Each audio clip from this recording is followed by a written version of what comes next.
one issue, so they were super sick about it. I do have to say, I was doing the same thing.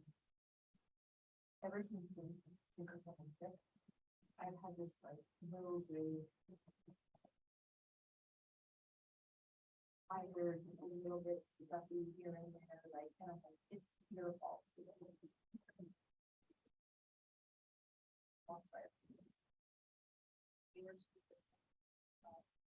A little off. And I thought it was very good.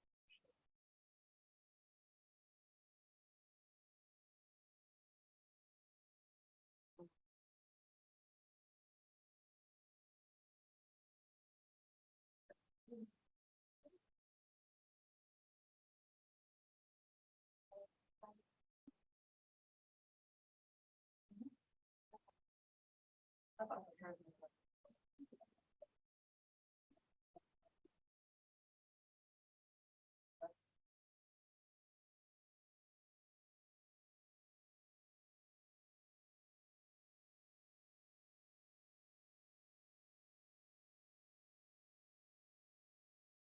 what was the mark for my thing?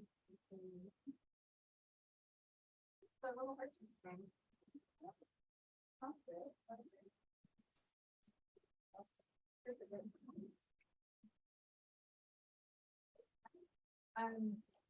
So I messaged you the, I gotta go get some things from Brian and Mike. And the like on them, the ones where they said that everything's up, but when it's something like that. Again, none of them. None of them, I was like, yeah. And the button stuff like that, so. I can jump on them and get them. And there's that one.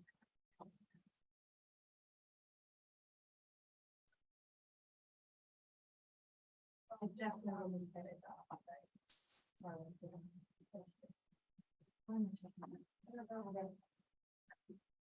What about your marketing? Thank you.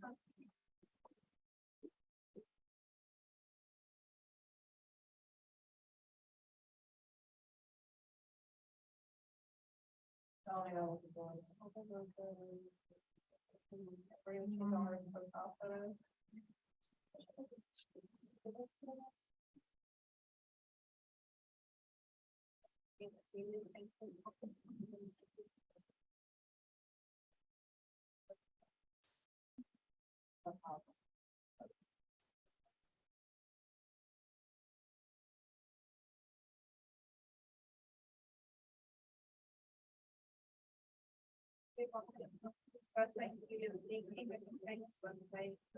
Oh, yeah? I don't know.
Same thing was happening.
Welcome to the board meeting for the Santa Clara Unified School District Board of Trustees. It is Thursday, October 26, 2023, and it's 5 o'clock, and I am calling this meeting to order.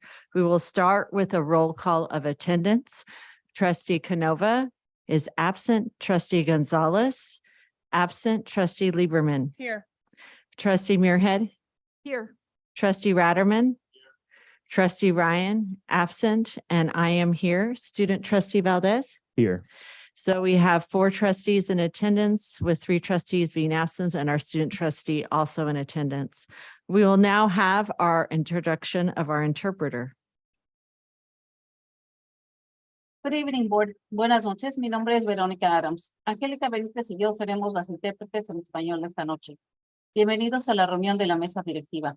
Esta reunión está siendo transmitida por el canal en español de Zoom. Para escuchar esta sesión en español, oprime el botón que dice Interpretación en la parte inferior de su pantalla y seleccione el idioma de español. En este menú también puede seleccionar la opción de silenciar el audio original de mi. Thank you. Thank you so much. We will now have our Pledge of Allegiance, which will be led by a teacher from Wilcox, Ian Jackson.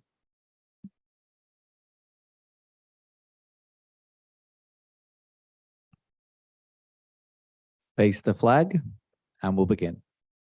I pledge allegiance to the flag of the United States of America and to the republic for which it stands, one nation, under God, indivisible, with liberty and justice for all.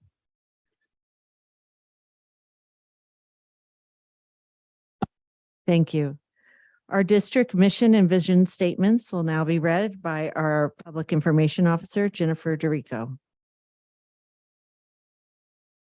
The mission of Santa Clara Unified School District is to provide equitable, engaging, and innovative educational experiences so that each student thrives in a global society.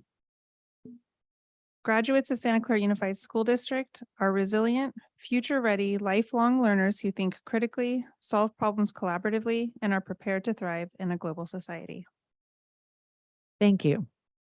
We will now review and accept our agenda. Prior to making a motion, there are a few changes that need to be made. For item B1, it's administrative hearing officer, not panel. And then we will be pulling from this agenda item M3, which is the overview of the California Community Schools Partnership Program Planning Grant. Do you have a motion to approve the agenda with these amendments? So moved, Rotterman. Second. We have a motion from trustee Rotterman and a second from trustee Muirhead. Any questions or other changes? Okay, all in favor, please say aye. Aye. Student trustee Valdez? Aye. Aye. So that passes 4-0 with 3 being absent and student trustee Valdez also voting yes. I will now read our guidelines for public and policy for public comment at a board meeting. The Board of Trustees has a policy on civility. Policy 1310.1 on civility states, this policy promotes mutual respect, civility, and orderly conduct among district employees, parents, and the public. This policy is not intended to deprive any person of his or her right to freedom of expression, but only to maintain, to the extent possible and reasonable, a safe, harassment-free workplace for our students and staff. In the interest of presenting district employees as positive role models to the children of this district, as well as the community, SCOSD encourages positive communications and discourages volatile, hostile, or aggressive actions. The district seeks the public's cooperation with this endeavor. I have received no slips for public comment on closed session agendas items. Are there anyone in the room that wish to speak on any items? Seeing none and seeing none in the Zoom, we will now go into closed session. In closed session, the board will discuss item B.1, consideration of the recommendation of the hearing officer regarding the expulsion of student 102623A.1, B2, public employee discipline, dismissal, release, B3, public employee appointment, administrative secretary, certificated human resources, B4, conference with labor negotiators, government code section 54957.6 and 54954.5F. Agency representatives, Dr. Gary Waddell, Jose Gonzalez, and Mark Scheel, employee organizations, UTSC, CSEA, AFT, unrepresented employees and management. And B5, conference with legal counsel pending litigation, Caserta versus Santa Clara Unified School District. We anticipate being in closed session for approximately 1 hour.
The board has returned from closed session.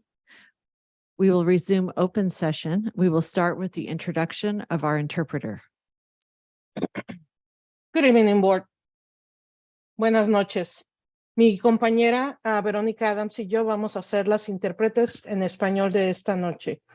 Bienvenidos a la sesión de la mesa directiva. Esta reunión está siendo transmitida en el canal en español de Zoom. Para escuchar esta sesión en español, oprime el botón que dice interpretación en su pantalla y seleccione el lenguaje de español. En este menú también podrá seleccionar la opción de silenciar el audio original en inglés. Thank you. Thank you so much. I will now report out from closed session. For item B1, the Board of Trustees reviewed the relevant evidence and discussed the recommendation regarding student 102623A.1. For item B2, the board received information. For item B3, the board received information. For item B4, the board received information and gave direction. For item B5, the board received information and gave direction. We will now move on to Are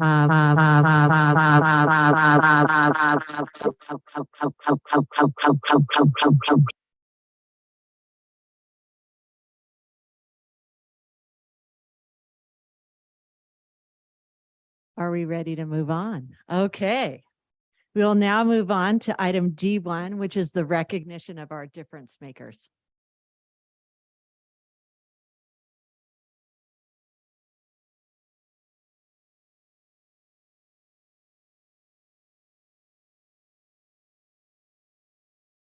Members of the board. Our Difference Makers program recognizes staff and community members who support our district's core values, and we're pleased to honor them this evening. Those values are students first, integrity and ethical stewardship, connected families and collaborative community, equity and social justice, empathy and respect, and world leading and future ready. Difference makers are nominated by administrators in consultation with their site leadership teams and labor association leadership teams every quarter to a selection committee comprised of representatives from classified, certificated, and management employee groups, as well as student leadership representatives. Difference makers are recognized before the Board of Trustees, as they are tonight, where they will receive a certificate of recognition and a Difference Makers pin. Special feature stories will be released through district-wide publications and social media following the announcements. All of the winners and their school principals are here with us this evening. Difference makers, when I say your name, I'll invite you to stand up at the podium next to me while I read aloud the recognition. We will then invite you to pose for a photo with me and the Board of Trustees. I now invite our trustees to the floor to stand in front of the dais.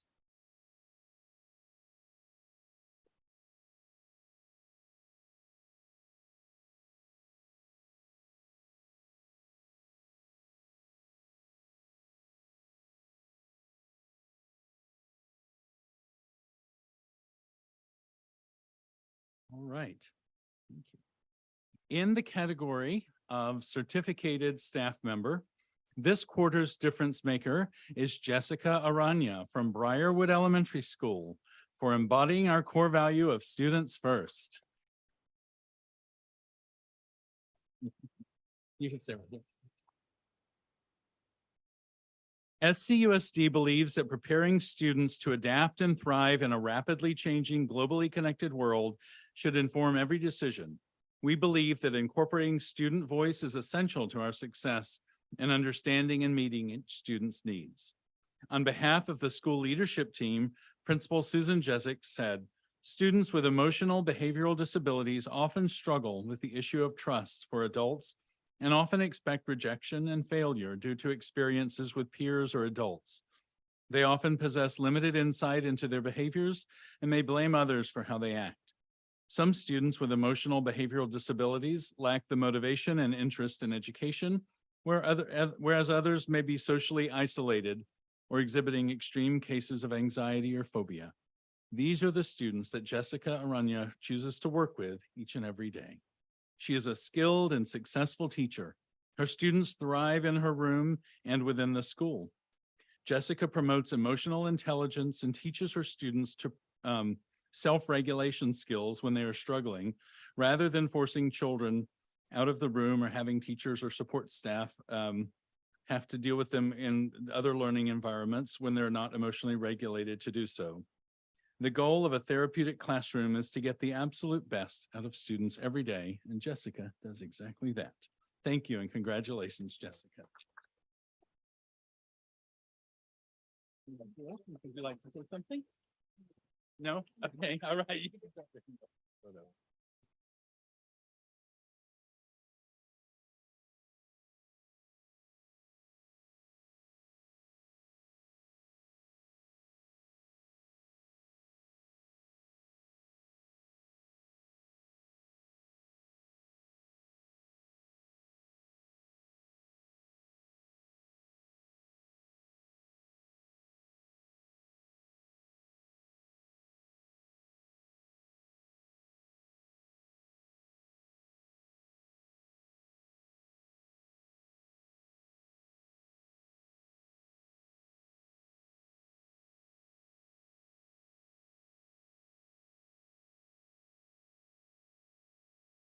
Congratulations.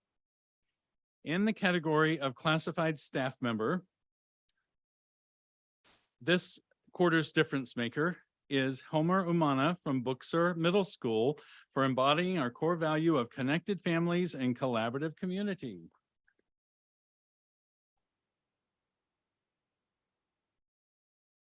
Congratulations. In SCUSD, we believe that community action is essential to achieving our vision and having a positive impact on student outcomes, including their health and wellness. We serve as a catalyst for a call to action with our parents, families, and community. Through support, engagement, involvement, and collaboration, we leverage our multiple perspectives and collective genius, developing better solutions and deepen our shared commitment to success. On behalf of the school leadership team, Principal Justin Ponzio says, Helmer is our English Learner Support and Assessment Technician, or LSAT, here at Buxer Middle School. He planned and implemented a Latina Noche Night held on October 5th.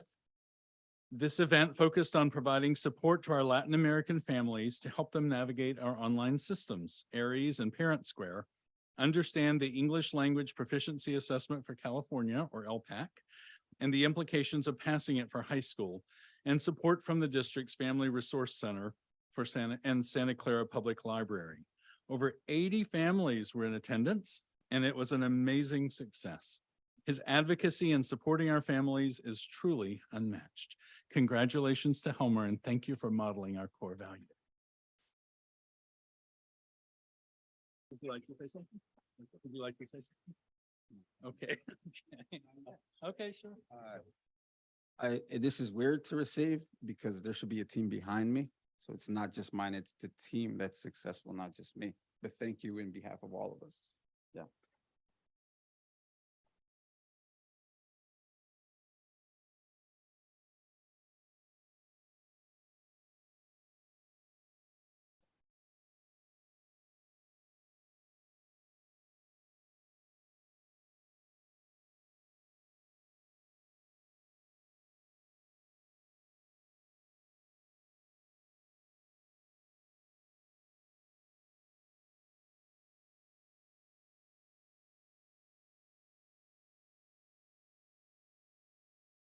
Congratulations.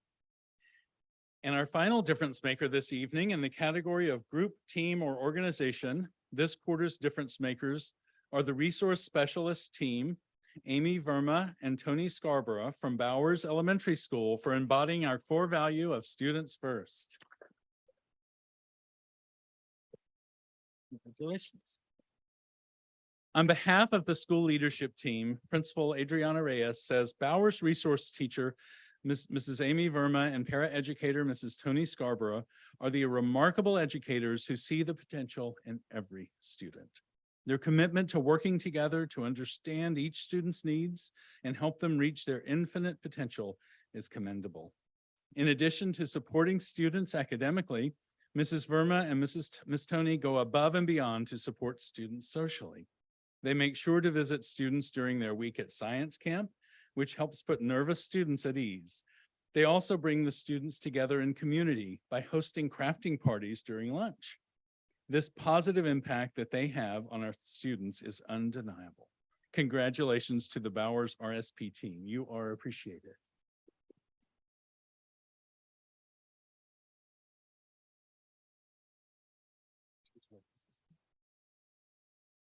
Okay, yeah, okay.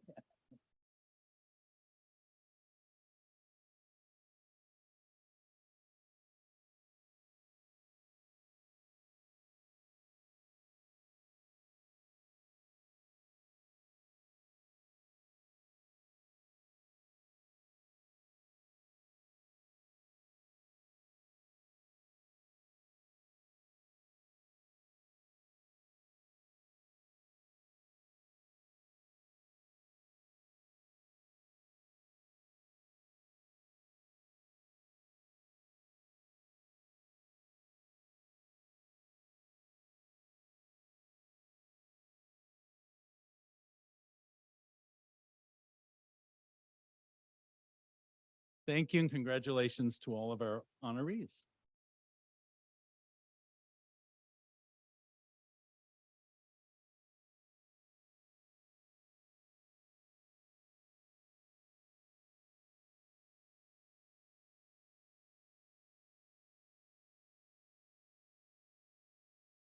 Those of you who are here just for the difference makers, now is a great time to leave.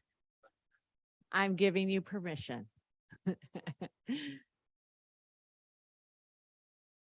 Thank you so much. We will now have our report from our superintendent. Thank you, President Fairchild.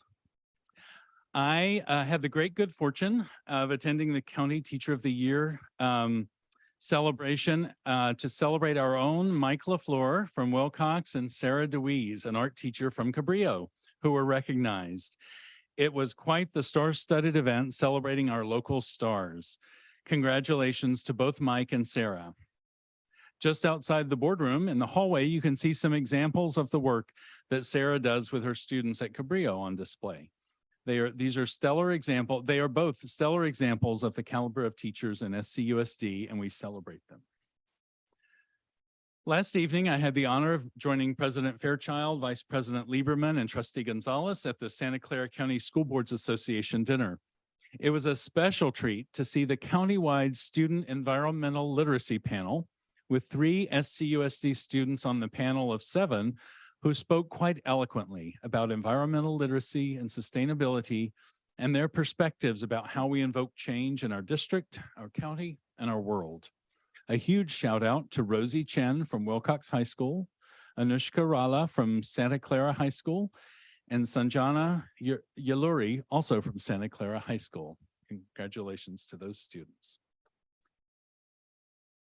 I will add, it certainly made us feel hopeful for the future in our environment. As you know, we have convened a literacy work group of teachers from across our elementary schools who are exploring our literacy program and will be bringing back a recommendation to us. I want to thank these teachers for taking time from their classrooms, which I know is a challenge, to lend their expertise, knowledge, and experience as we set a course for elementary literacy in SCUSD.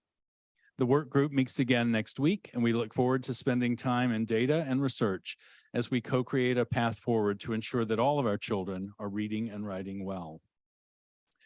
This afternoon at Santa Clara High School, the U.S. Army Field Band performed for our marching band students prior to working with them. Music teacher Johnny Erdman arranged this opportunity for our students who enjoyed a piece from Claude Debussy, among other selections from the visiting artist. I want to give a shout out to our teachers and staff who create wonderful learning opportunities for our students each and every day. I know that the interaction between teachers and staff and children is what this whole business is all about, and I'm constantly in awe of their creativity, commitment, and passion.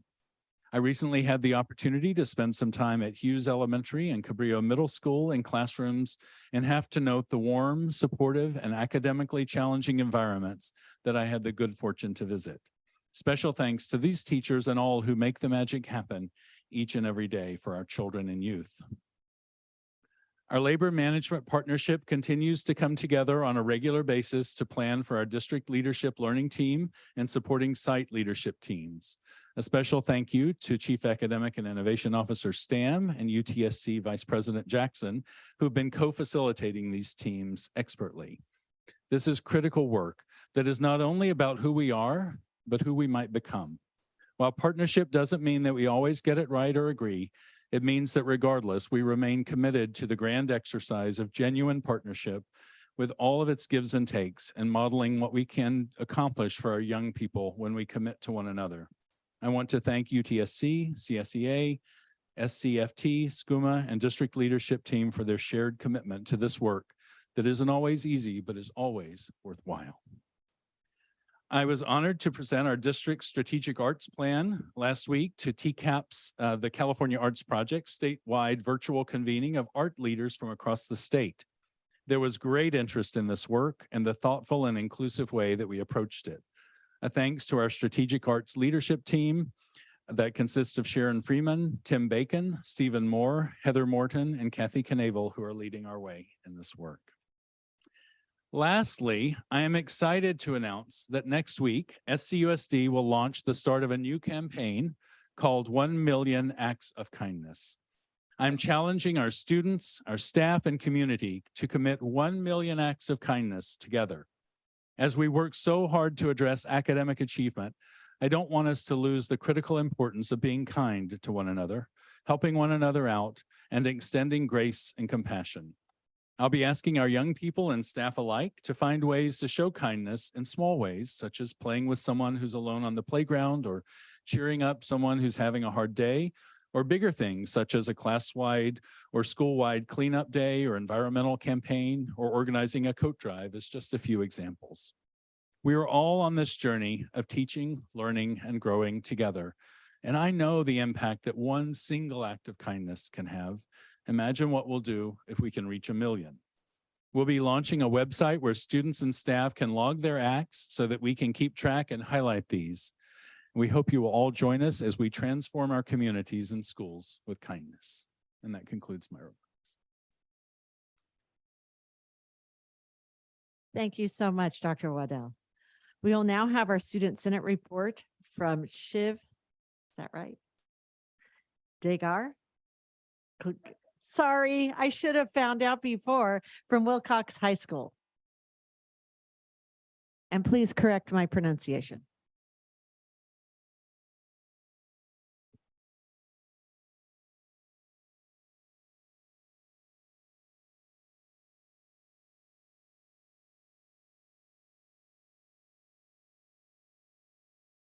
Thank you, President Fairchild and the board for having me here. So today I'm here to explain to the board and the audience about why Wilcox is the best high school in Santa Clara Unified School District. My name is Shiv Dagger. I also accept Shiv the Dagger. It's a cool nickname. So if you've ever seen an American high school movie, you know that homecoming tends to be a pretty big deal, and Wilcox is no stranger to that. So for this year, for us, it was from September 25th through 30th. Our first big event was Skit Night, which was the Tuesday night of the week in which all 4 classes had to design and choreograph dances and center a skit around one of 4 animated villains. Have you ever tried to get 16 and 17-year-olds to do anything? It's really tough, even for us. So our seniors had a theme of Joker, our juniors were Bowser, sophomores were Queen of Hearts, and freshmen were Megamind. So the purpose of these skits is to welcome our new students to Wilcox and show them what Wilcox is all about, not only getting a good education, but also having a little bit of fun. Now, the biggest part of homecoming is float night and parade. So float night was the Thursday night of the week. The rules say that you need to construct your float from scratch, only from 4 to 10 p.m. on float night. It's a big challenge to get 17 and 18-year-olds to deal with wood and hard tools, but somehow we were able to manage it. The seniors obviously had the best float, and they ended up winning in that category. And we had our homecoming parade on Friday morning, in which we were able to showcase this to the students at our Briarwood Elementary School. who enjoyed seeing the floats and meeting with our homecoming royalty. Wilcox brought back a beloved tradition of having our homecoming dance, which we didn't have for the past couple of years, and we sold out of tickets. People were begging, can you please get more tickets? But unfortunately, we weren't able to give it to them. Our theme was just homecoming, because a classic American homecoming, and we had massive turnout. Next was 2 days ago was our Wilcox blood drive, which we did in partnership with Stanford. Normally Wilcox has 2 blood drives a year, and this is our fall blood drive, and we were able to get 68 units of blood, which means, and each unit of blood saves 3 people, which we were able to get 204 lives saved. In order to incentivize people to sign up for this blood drive, every student who donated a unit of blood got entered into a raffle in which they get to pie one of the 4 class presidents.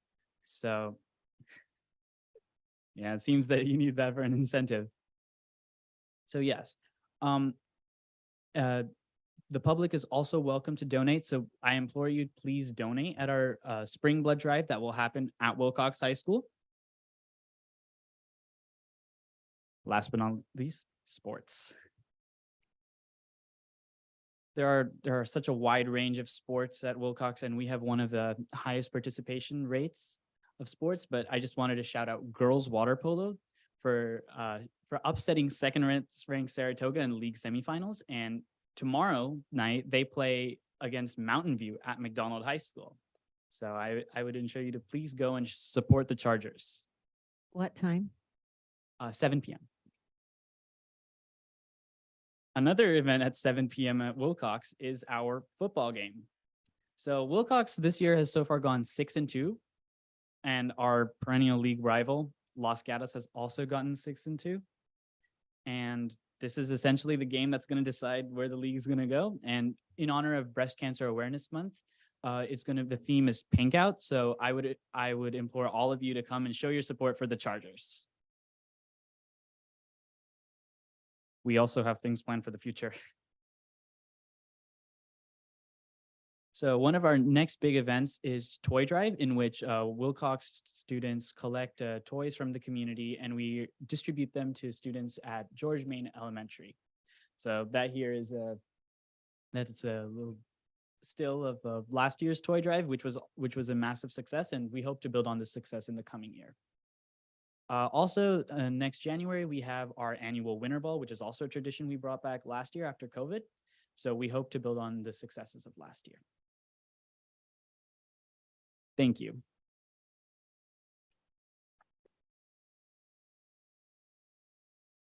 Thank you so much. We will now have our reports from union presidents. Michelle Schmitz is reporting for CSEA. She is the secretary for CSEA. And then afterwards, we will hear from Ms. Margie Baisaki.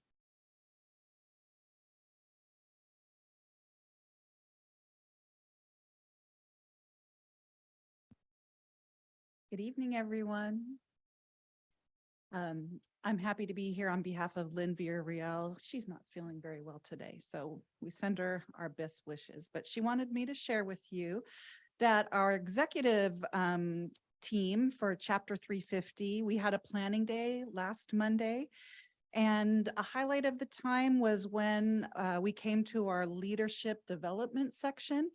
And we were so fortunate to have a guest advisor. It was Ariane Tovez.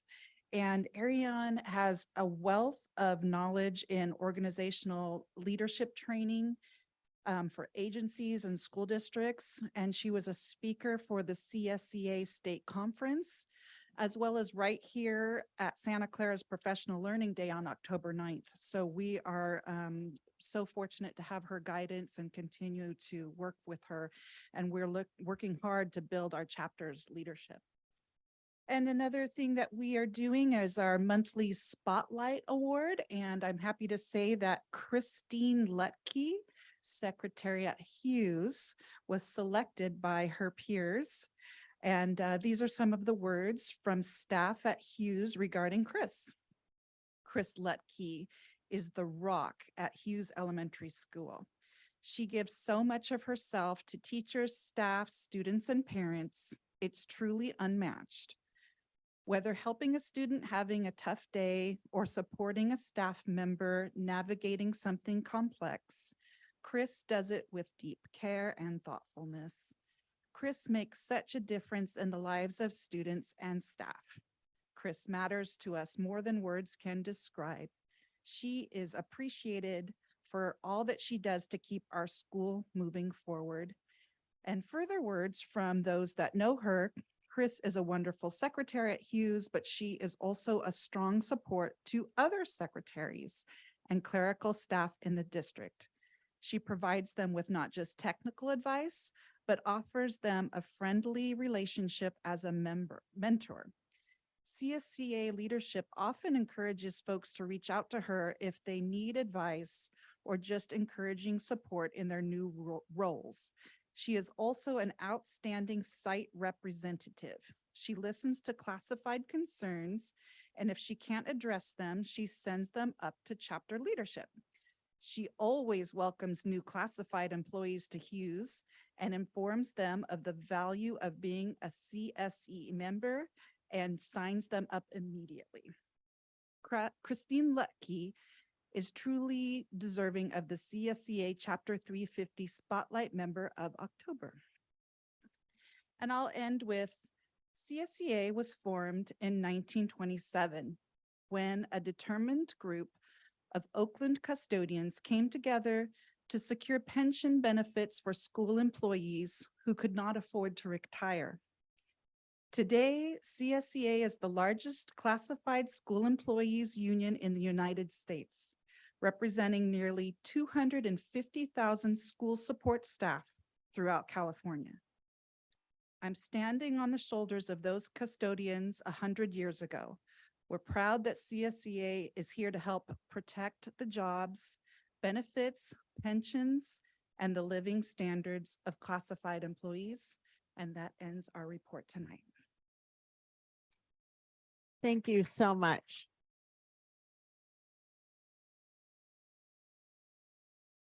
You'll have to bear with me. I'm doing this on the computer. It's been a busy day. Good evening, President Fairchild, Dr. Waddell, Student Trustee Valdez, and the Board of Trustees. In 2015, Santa Clara Unified began participating in a national MTSSB study. The results from the MTSSB study have now been published. Tomorrow, October 27th, at the National PBIS Leadership Conference in Chicago, the findings of the study will be presented to conference attendees.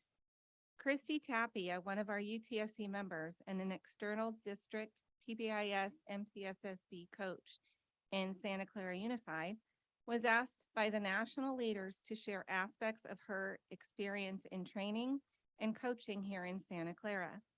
She will speak and present data on ensuring fidelity to support improved outcomes for students. Ms. Tapia is presenting alongside researchers Kent McIntosh, co-director for Center on PBIS from University of Oregon, Barbara Condliffe from Manpower Demonstration Research Corporation in New York, Anja Kirky from the American Institutes of Research, and Catherine Bradshaw, University of Washington. We wish Christy the best of luck tomorrow and know she will shine in her presentation as she has shined every day she has served in this capacity in our school district. It is wonderful our school district will be so positively recognized at the national level. This has been a busy week for UTSC leadership. On Tuesday, UTSC Vice President Ian Jackson and I attended the San Jose City Council meeting and spoke in support of their resolution affirming support for the transgender and broader LGBTQ+ communities in the city of San Jose. It was a powerful meeting and affirming to hear the overwhelming support of our LGBTQ+ students and communities. Tuesday night, I also watched the Franklin McKinley School District Board meeting. This local school district also passed a resolution in support of diversity and inclusion for their students in a harassment-free environment. Two such powerful resolutions on the same day was incredible. I hope these types of resolutions spread like wildfire across the Bay Area. Today, I attended the Educators' Day at the Santa Clara Superior Court with UTSC members Donna Sarr, I'm not going to get the name right, Laura Moreau. Say it again. Mariquin, sorry, Laura, Kate Grimes, and Zune Bowie. A variety of topics were covered, such as strengthening school to community connections through re-engaging students and addressing absenteeism. Public school perspectives were presented in a panel interview from alternative high school students whose focus was improving school climate and the re-engagement of students in their educational pursuit. They had thoughtful and authentic feedback for the educators in the room about their personal experiences with our public school system. After lunch, another panel presented the effects of Code Red school lockdowns on students, staff, and families. The discussion centered around not only the necessity of training our students how to be as safe as possible through careful drills, but also how our education systems can improve healing and resolving trauma for our students and each other after lockdowns and even lockdown drills.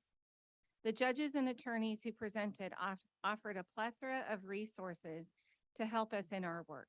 I hope to share these resources with Ed Services and Student Services Department, as they provided several ways to have our students engage with the courts in a positive and supportive manner. From mock trial competitions to Young Women's Power Lunch for high school students, from an event called The Color of Justice to Law Day art competitions. UTSC continues to work on our 2023-2024 goal of engaging with the community we serve. Lillian Kwiatkowski from McDonald High School and Angela Alferos from Huerta Middle School have been planning a Filipino fiesta and community resource fair, which will occur on Saturday, November 4th from 10 a.m. to 2 p.m. at Peterson Middle School. The local workers organization, PAWAIS, along with the Stanford Filipino American Group and the Filipino American Student Associations at McDonald, Santa Clara, and Wilcox will be hosting the event to celebrate Filipino culture. I hope to have pictures to share with you at our next school board meeting. This concludes my UTSC report.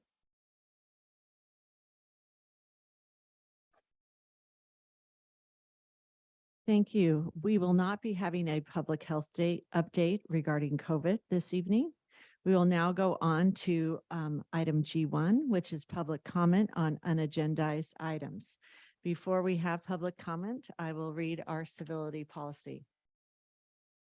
The Board of Trustees has a policy on civility. Policy 1310.1 on civility states, this policy promotes mutual respect, civility, and orderly conduct among district employees, parents, and the public. This policy is not intended to deprive any person of his or her right to freedom of expression, but only to maintain, to the extent possible and reasonable, a safe, harassment-free workplace for our students and staff. In the interest of presenting district employees as positive role models to the children of this district, as well as the community, SUSD encourages positive communication and discourages volatile, hostile, or aggressive actions. This district seeks the public's cooperation with this endeavor.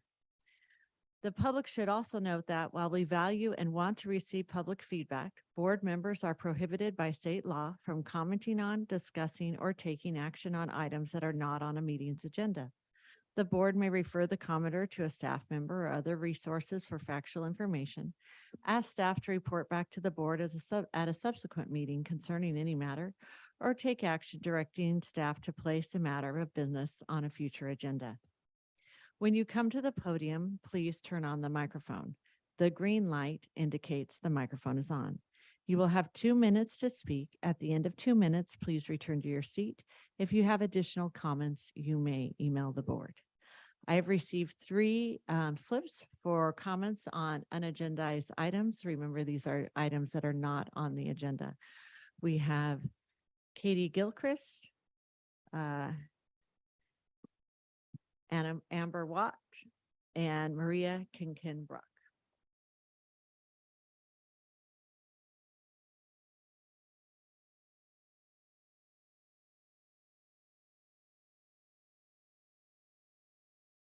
Hello, everyone. My name is Katie Gilchrist, and I've had the great privilege of being a music teacher in Santa Clara Unified for the past 5 years. I'm also a graduate of SCUSD schools. I attended Millikan, Peterson, and Wilcox.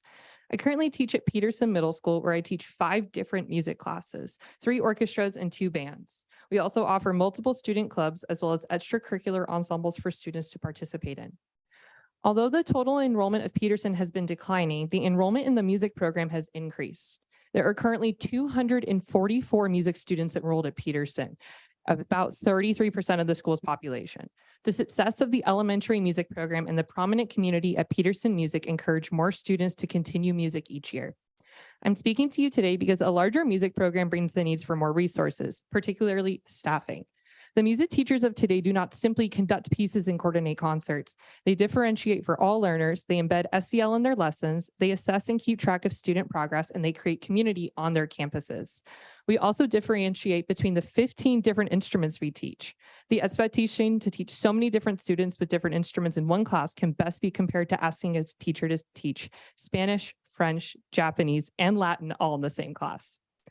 Completing the necessary administrative tasks with 160 students is a lot on a teacher's plate, but asking one individual to do that for 244 students is too much. I'm bringing this situation to light and hoping that additional staffing can be added to not only assist me at Peterson for the remainder of this year, but to help change the narrative on how we at SUSD offer and deliver quality music education. I'm grateful to Kathy Knable, who's helping brainstorm ways to help me in my current situation, especially with my 74-person beginner level orchestra class. Yes, 74 kids in one class. There must be a real change made in order for us to offer our students the music education they deserve. We need to look at other districts around us where there are 2 or more music teachers per school and adopt some of their structures so we can guarantee our own students a better experience. Hiring another music teacher is essential to ensure all students' success. Thank you. I'm sorry. Your time is up. Okay. Thank you. Hi, Amber Watt, teacher at Peterson Middle School and parent in Santa Clara Unified. I'm here to speak in support of my colleague, Katie Gilchrist. Being in the district for 24 years, I've seen the music program change greatly from the early days, from the time when my children were in school and didn't have access because of budget cuts, to now this next generation of teachers doing amazing things. And it saddens me that I have to be here today to speak to music issue. We know the situations that happened in the past with Cabrillo, but we have a growing program and we should be celebrating that. We have this generation of teachers that's doing amazing things, and it doesn't feel supportive when they are having classes of 74 or more and being told that their room is at could be at the capacity of 140. So I had an interesting conversation with the fire inspector yesterday, and that room is actually 70 students with instruments. So to be at 74, Katie is well beyond that. And so she's asking for support, and we appreciate the 20%, but it really feels like a Band-Aid at this point, and it doesn't feel supportive of what our music teachers are doing. If we're to truly grow programs in this district and celebrate the music, and we know the importance of music and the impact, the data, the research on students, then we shouldn't be punishing them with these large class sizes. I can't imagine having to grade, create lessons, differentiate for all these students in that capacity. It just doesn't feel supportive of our teachers that are doing these great things in their classroom, and it doesn't feel like in the best interest of our students. So I hope with Prop 28 being passed, strategic arts planning, that we really look to grow this program in a productive way for students. Thank you. President Fairchild, while we're waiting for the next speaker, would you let people know that they can send that information to us? I did want to hear the rest of one of our speakers, but they can send that in writing to us. If You just can- instruct that way. Anyone who would like to add to their speeches that are given tonight may email the board at boardmembers@susd.net, and it comes to the entire board. And For the 2 comments we just had, I was just wondering if we could ask staff to talk with them and see if we can work out a solution, maybe work with the site, and thank you. and report back. I think we're all having a hard time not commenting. So we'll move on. My name is Maria Kinkin Gio Brock. 4 weeks ago, I was glad to hear Mr. Raderman say that English as well as math is a gateway subject. And to hear from Ms. Muirhead and Ms. Wysocki that literacy level influences math question comprehension. I would just like to remind everyone that the California Reading Coalition has a virtual summit about schools which are working hard in a new way to improve the teaching of reading. The website is CA for California and the word reads, careads.org. It's next Thursday in the morning. Since it's virtual, if you miss it, you can find it on the website later. That's careads.org. Thank you. Thank you. I have received another slip from Krista Woodward.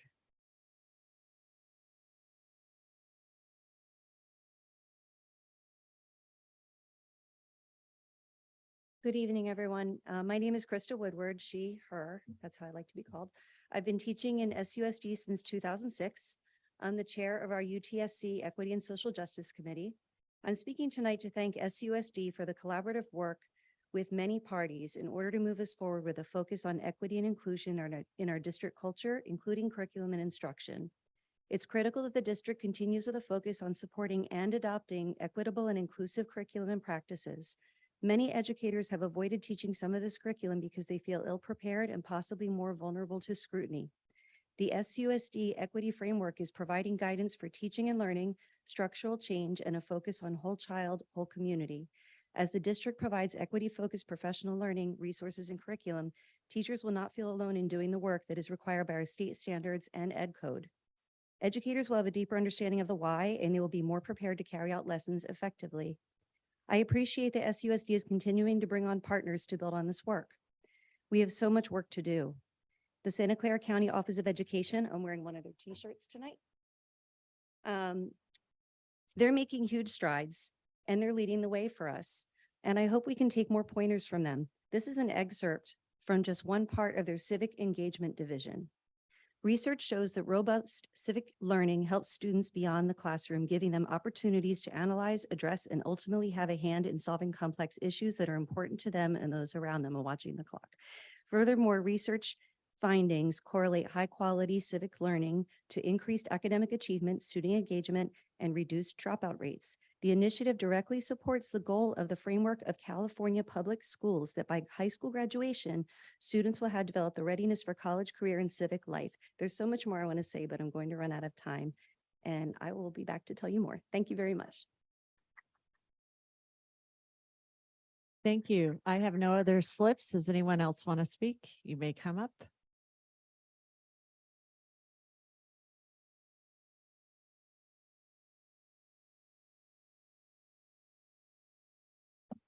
Good evening. My name is Dee Umo, and I'm here to oppose the equity framework that I believe will only inflict harm to the very people it's proposed to help. At the previous school board meeting, members of the Israeli community made a request which echoed my sentiments from day one. Stop bringing politics into the classroom, especially in an elementary school where children like my daughter couldn't access their class grades, but was instead fed a steady diet of class warfare, racial injustices, marginalization of minority groups, as well as highly inappropriate sexual content. I'm not denying these things exist, but schools are just not the place for this type of discourse. I feel that BLM, Black Lives Matter, has been touted as the spokes organization for Black people. How can this be when from their own manifesto, which they removed from their website due to its unpopularity, they promote dismantling the nuclear family and de-emphasizes the role of men. The nuclear family is central to the building blocks of society. They tend to be wealthier, healthier, and provide greater protection and stability for children. Nobody needs this more than Black households that used to be the most married and intact households in this country. Yes, even more than white people. Until the 70s. More than 70% of Black children are born to single mothers. We need our men. Black children need their fathers. There's absolutely nothing toxic about the patriarchy. We need it. In our communities, we need it. What about the millions of Black babies that are being aborted as we speak? More Black babies are aborted than born in cities like New York City. Black Lives Matter supports experiments by Nazi sympathizer and eugenicist Margaret Sanger to reduce the Black population, which was at once 20% around the Civil War, and has staggered and stagnated at around 13% since the Civil Rights Movement. I won't even go into the gross mismanagement of funds by the organization or its controversial stance on the events unfolding in Israel. BLM is not for Black lives, and it does not speak for Black people. We speak for ourselves. Thank you. Are there any other comments in the room? We will now, I'm closing public comment in the room. We will now go out to the Zoom. Are there any hands raised? We have no comments in the Zoom, so we will end our public comment on unagendized items.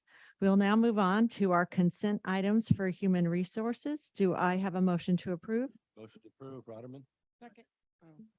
I have a motion and a second. All in favor, please say aye. Aye. Aye. We'll now have consent item, that passes 6-0 with trustee Canova being absent. We'll now have consent items for our other items. Do I have a motion to approve? Approve, Rotterman. And do I have a second? We have a motion and a second from trustee Gonzalez. All in favor, please say aye. Aye. Student trustee Valdez. Aye. That passes 6-0 with trustee Canova being absent and student trustee Valdez also voting yes. We'll now go on to action items from Human Resources. The first action item is J1, the appointment of the Administrative Secretary, Certificated Human Resources Department. Motion to approve, Rotterman. We have a motion and a second. Dr. Gonzalez. Good evening, board members, Dr. Waddell and Ms. Burrell.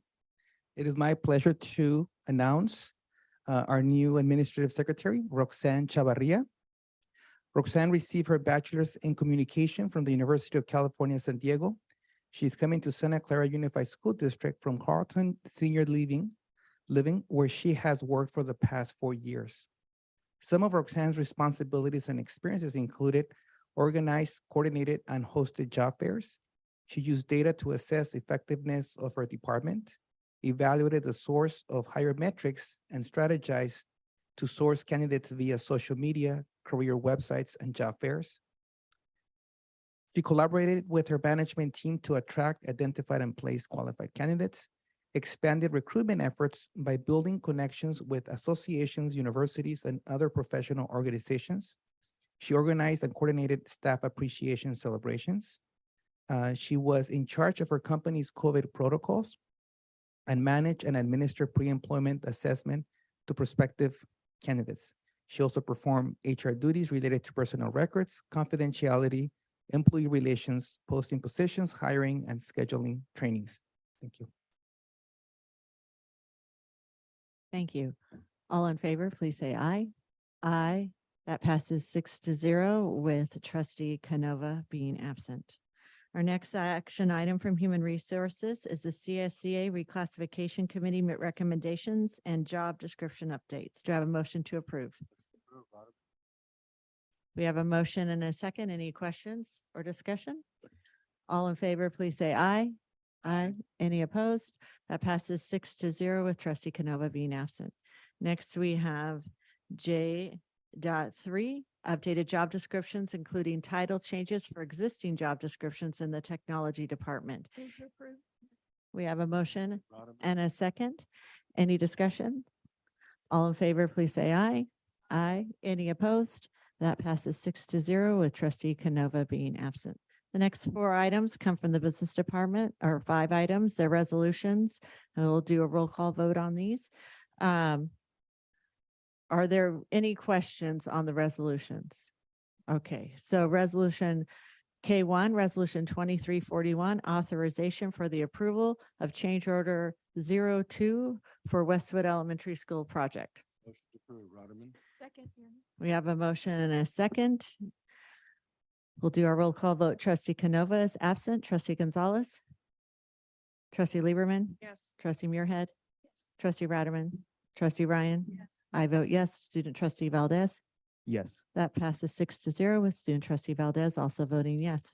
K.2, Resolution 2344, authorization for the approval of change order 03 for Kathleen McDonald High School project. Motion to approve. I have a motion and a second. Trustee Canova, absent. Trustee Gonzalez, trustee Lieberman. Yes. Trustee Muirhead. Trustee Ratterman, trustee Ryan. I vote yes. Student trustee Valdez. Yes. That passes 6-0 with student trustee Valdez also voting yes. Action item K.3, resolution 2346, authorization for the approval of change order 01 for Briarwood Elementary School project. Motion to, thank you, trustee. And from trustee Rotterman, trustee Canova is absent. Trustee Gonzalez, trustee Lieberman. Yes. Trustee Muirhead. Yes. Trustee Ratterman. Yes. Trustee Ryan. Yes. I vote yes. Student trustee Valdez. Yes. That passes 6-0 with student trustee Valdez also voting yes. Action item K.4, resolution 2358, authorization of approval of change order 02 for Westwood Elementary School project. Second. We have a motion and a second. Trustee Canova is absent. Trustee Gonzalez, trustee Lieberman. Yes. Trustee Muirhead. Yes. Trustee Ratterman. Trustee Ryan. Yes. I vote yes. Student trustee Valdez. Yes. That passes 6-0 with student trustee Valdez also voting yes. The resolution, action item K5, resolution 2359, authorization for approval order, for approval of change order 03 for Briarwood Elementary School project. Motion to approve. And a second. Trustee Canova is absent. Trustee Gonzalez, trustee Lieberman. Yes. Trustee Muirhead, trustee Ratterman, trustee Ryan. Yes. I vote yes. Student trustee Valdez. Yes. That passes 6-0 with student trustee Valdez also voting yes. Okay, now we have action item L.1, consideration of the waiver of the administrative hearing with suspended enforcement regarding student 102623A.1. Motion to approve, Rotterman. Remember, I need to tell you what motion you're making. Okay. In closed session, the board discussed the recommendation of the hearing officer related to evidence regarding expulsion of a with suspension of enforcement for student 102623A.1. Do I have a motion to accept the hearing officer's recommendation for the expulsion with suspended enforcement through October 26, 2024, with a change of placement from Wilcox High School to Santa Clara Community Day School and a rehabilitation plan for student 102623A.1, and that student 102623A.1 can apply for reinstatement at the end of the expulsion term, October 26, 2024. So moved, and I'm glad nothing's changed since closed session. Rotterman. That is true. However, we must read it out. We have a motion and a second. All in favor, please say aye. Aye. That passes 6-0 with trustee Canova being absent. Oh, do we need to do this roll call? No. Yes, we do. We do need to do it. Thank you, Brad. So trustee Canova, absent. Trustee Gonzalez, trustee Lieberman, Yes. trustee Muirhead, trustee Ratterman, Yes. trustee Ryan, Yes. and I vote yes. So that passes 6-0. Now we come to L2, which is, I think, where most of our audience is here for, which is our math pathways recommendation. How this will work for those who haven't been to a presentation with the board before, we will hear their presentation. The board will then do one round. Then we will go out to the public for any further comments the public has, and then go from there. So we will turn the time over to those presenting for the math pathways recommendation. Thank you, President Fairchild. We are pleased to bring the math pathways recommendation before you this evening. As you know, we began with a study session to go in some depth on this topic, and that was followed by a host of community town halls at each of our middle schools where students and parents from both elementary and high schools were invited to attend, as well as our PTA council and our student senate. We're very pleased this evening to bring the recommendation to you, and we'll be hearing from Director Baldwin and TOSA Rachel Feinstein. All right, good evening, everyone. Thank you for being here. I feel so much smarter in the room with all these amazing people here. We're excited to come back and I give you an update on our recommendation for the secondary math pathways. I'm joined by Rachel Feinstein, our secondary math TOSA, as well as a lot of members of our committee. So we're excited to present this. So we're ready to rock and roll. So first slide, please. Oh, thank you. I have a clicker. So our agenda today, obviously look at the proposed pathways, share and address community feedback, go over the feedback that we got from the last time we came and presented, and also an update on teacher professional learning and our next steps. So the purpose of this entire journey, starting from January, was to really look at our existing pathways, look at data, look at how these were constructed, if they're meaningful and beneficial to our students and community, and to start to look at what are the things that are kind of constraining us from creating the right pathways and then move forward with a better product, perhaps. The product that we're looking for is trying to make sure that we maintain the pathways for all students, that they can get to wherever they want to go at the pace that they want to get there and access Calculus AB, Calculus BC, AP Statistics in grade 12 and then do so without having to skip courses or get outside resources. This is how our Math Pathways Committee was assembled. We had many administrators, teachers, counselors, parents, school board representative, and we made sure that we went through a very arduous and rigorous process to make sure we came to the consensus recommendation that we got. So as a quick review of our proposed pathways, on the screen you see our 4 proposed pathways for students who would not accelerate from 6th through 12th grade. So as you can see, for those students in 6th grade, they would take Math 6, followed by Math 7, followed by Math 8.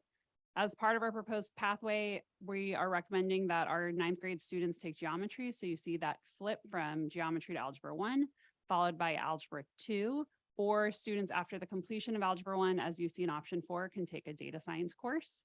And then after completing algebra 2, students have the option of enrolling in pre-calculus and trigonometry as an option 1, statistics or AP statistics as an option 2, or they can then take data science as you see in option 3. In option 4, after students complete data science, they can then enroll in statistics or AP statistics. It's important to note that all of our students without any acceleration can get to AP statistics, which we know and we hear from colleges over and over again that for students who are not choosing to be a STEM major, that is a class that they prefer them taking. However, we know we have students who like to accelerate. And so the purpose of acceleration is really not to get to AP statistics, but rather AP calculus. So as part of our proposed pathway in front of you, you can see for students who choose to accelerate in a middle school, these are their proposed pathways. So they would take Math 6, followed by Math 7. And then in 8th grade, you see that highlighted yellow line, and that would be an introduction of a new course called Algebra 1 with Common Core Math 8. And that is a compacted course. So we're teaching all of the standards in Math 8 and Algebra 1 over that 1 year, followed by geometry in 9th grade, followed by algebra 2 in 10th grade. And then after the completion of algebra 2, students can then take pre-calculus and trigonometry, or they can go directly into statistics or AP statistics. In option 1, you see students after they complete pre-calculus and trigonometry, then taking on-level calculus or AP Calculus AB, really that first semester of college calculus. In option 2, you see students after the completion of pre-calculus and trigonometry could then enroll in statistics or AP statistics. In option 3, really AP statistics would be considered that capstone course in 11th grade, but we have a wide variety of options. So for students who would like a 4th year math class, they can speak with their counselor to figure out what would best kind of fill in that hole. It's important to note that in our proposed pathways, compacting one time is the same idea as what we currently allow students to skip one class, and the end result would be the exact same. So in our current pathways for students who skip one class, the highest math class they could reach would be AP Calculus AB. And in our proposed pathways, it's the same end destination of that AP Calculus AB course. We also know that we have students who would like to compact in high school. So for students who take a little bit longer to earn a lot or learn their love of mathematics, these are really their options. So for students, they would take Math 6 in 6th grade, followed by Math 7, followed by Math 8, followed by Geometry, followed by Algebra 1. And then we are proposing the addition of a compaction point in high school through a compacted Algebra 2 pre-calculus trig class. And that class would teach all the standards in Algebra 2 and pre-calculus and trigonometry. After the completion of that course in 11th grade, students could then enroll in on-level calculus or AP Calculus AB, or statistics or AP statistics. So again, for our students who accelerate once in our current pathway versus in our proposed pathway, their end goal or their ending class of AP Calculus AB is the exact same. The difference being in our proposed pathways, our students are learning all of the content versus in our current pathway, students have to skip courses in order to get there.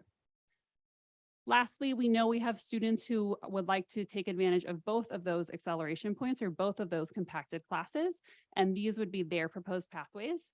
So they would take Common Core Math 6, followed by Common Core Math 7, followed by that first compaction point in 8th grade of Algebra 1 with Common Core Math 8, then Geometry, then that second compaction point of Honors Algebra 2 with Trig Precalculus, and then in option 1, you see students take AP Calculus AB, followed by AP Calculus BC. And in option 2, after the completion of AP Calculus AB, students could then choose to take statistics or AP statistics. Again, for students who currently in our system skip 2 years of math, the highest math class they can get to is AP Calculus BC, and that's the same endpoint in our proposed pathway. The difference being that in our proposed pathway, students are being taught all of the standards versus in our current pathway, students have to skip 2 years of content to get to Calculus BC. In working with our partners at SLI, they have decided to also adopt that double acceleration pathway if the board accepts the proposal. So that is their plan as well for their students to take Math 6, Math 7, followed by that first compaction point, then Geometry, that second compaction point, and to get to AP Calculus BC. So for SLI students, this would be their pathway. Okay, community feedback. That was one bit of community feedback. When we went through the town halls, and this is just a reminder of what we did. I went to all 5 middle schools and conducted town hall meetings, went through all of the information with them, and made sure that all the information was available afterwards on our website and our MAP webpage. This is a collection of the feedback showing what that looked like, a lot of positive comments, a lot of questions on logistics, which we answered in real time. Some questions about differentiation and placement. We're going to go over placement in a second. Looking at compaction versus skipping, I think there's a lot of questions around what the kind of explaining the concept of it, why compaction over skipping. And then we talked about SLI, and then really, I think a lot of the individual questions came back to my student is this, what does this mean for them? So here's a collection of some of the positive comments we were getting, but general theme is thank you for eliminating the concept of the placement exams and taking away stress and anxiety, the concept of a developmentally appropriate decision-making in high school, things like that. In regards to placement, it's going to be the exact same placement process that students will go through, but instead of being in 5th grade, they'll conduct this placement at the end of 7th grade. The other change is that we're not automatically placing students. We're giving parents and families and students all the information and asking them to opt in. This came up as well as one of the questions that people were asking is, will anything change? Well, first of all, can you take external courses? And we answered that with and showed and just described the AR 6146, but then provided examples of how you could do that. So that's important, and we want to make sure that was part of the record.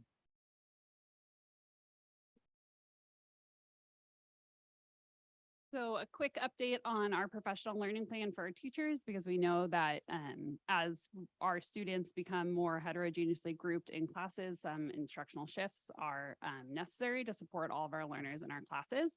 So both our Math 6 and our Geometry cohorts are underway. Our Math 6 cohort has met twice The first time we looked at Mars tasks and implementing low floor, high ceiling tasks to ensure that we were differentiating to meet the needs of our students.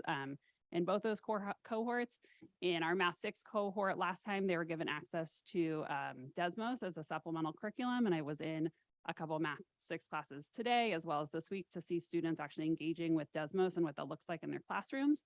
Our geometry cohort has met one time, but we are meeting again in 2 weeks, I believe. And we're going to look at, they were given access last time to their supplemental resource of Open Up Resources.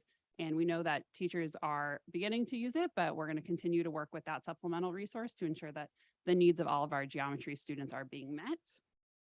We also have started working on designing those compacted courses. So we have teams of teachers working on our Algebra 1 with Math 8 course and the Honors Algebra 2 with Trig Pre-Calculus course.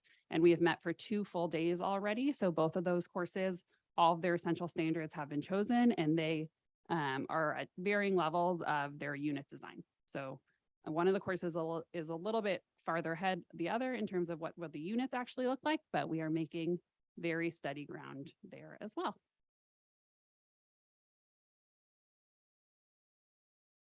Okay, so next steps, we're going to continue to evaluate how we can make sure that we're following through on the math plan that's been developed and see what we can do in regards to real time during school day support of students in math, but also looking at opportunities during the summer, and obviously working with our math departments and math teams on what next steps could be.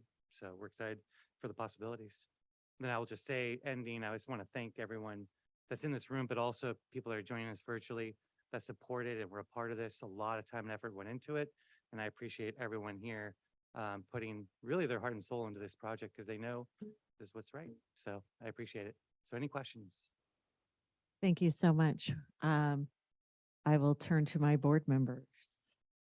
Trustee Gonzalez, and then we'll go to Trustee Ratterman.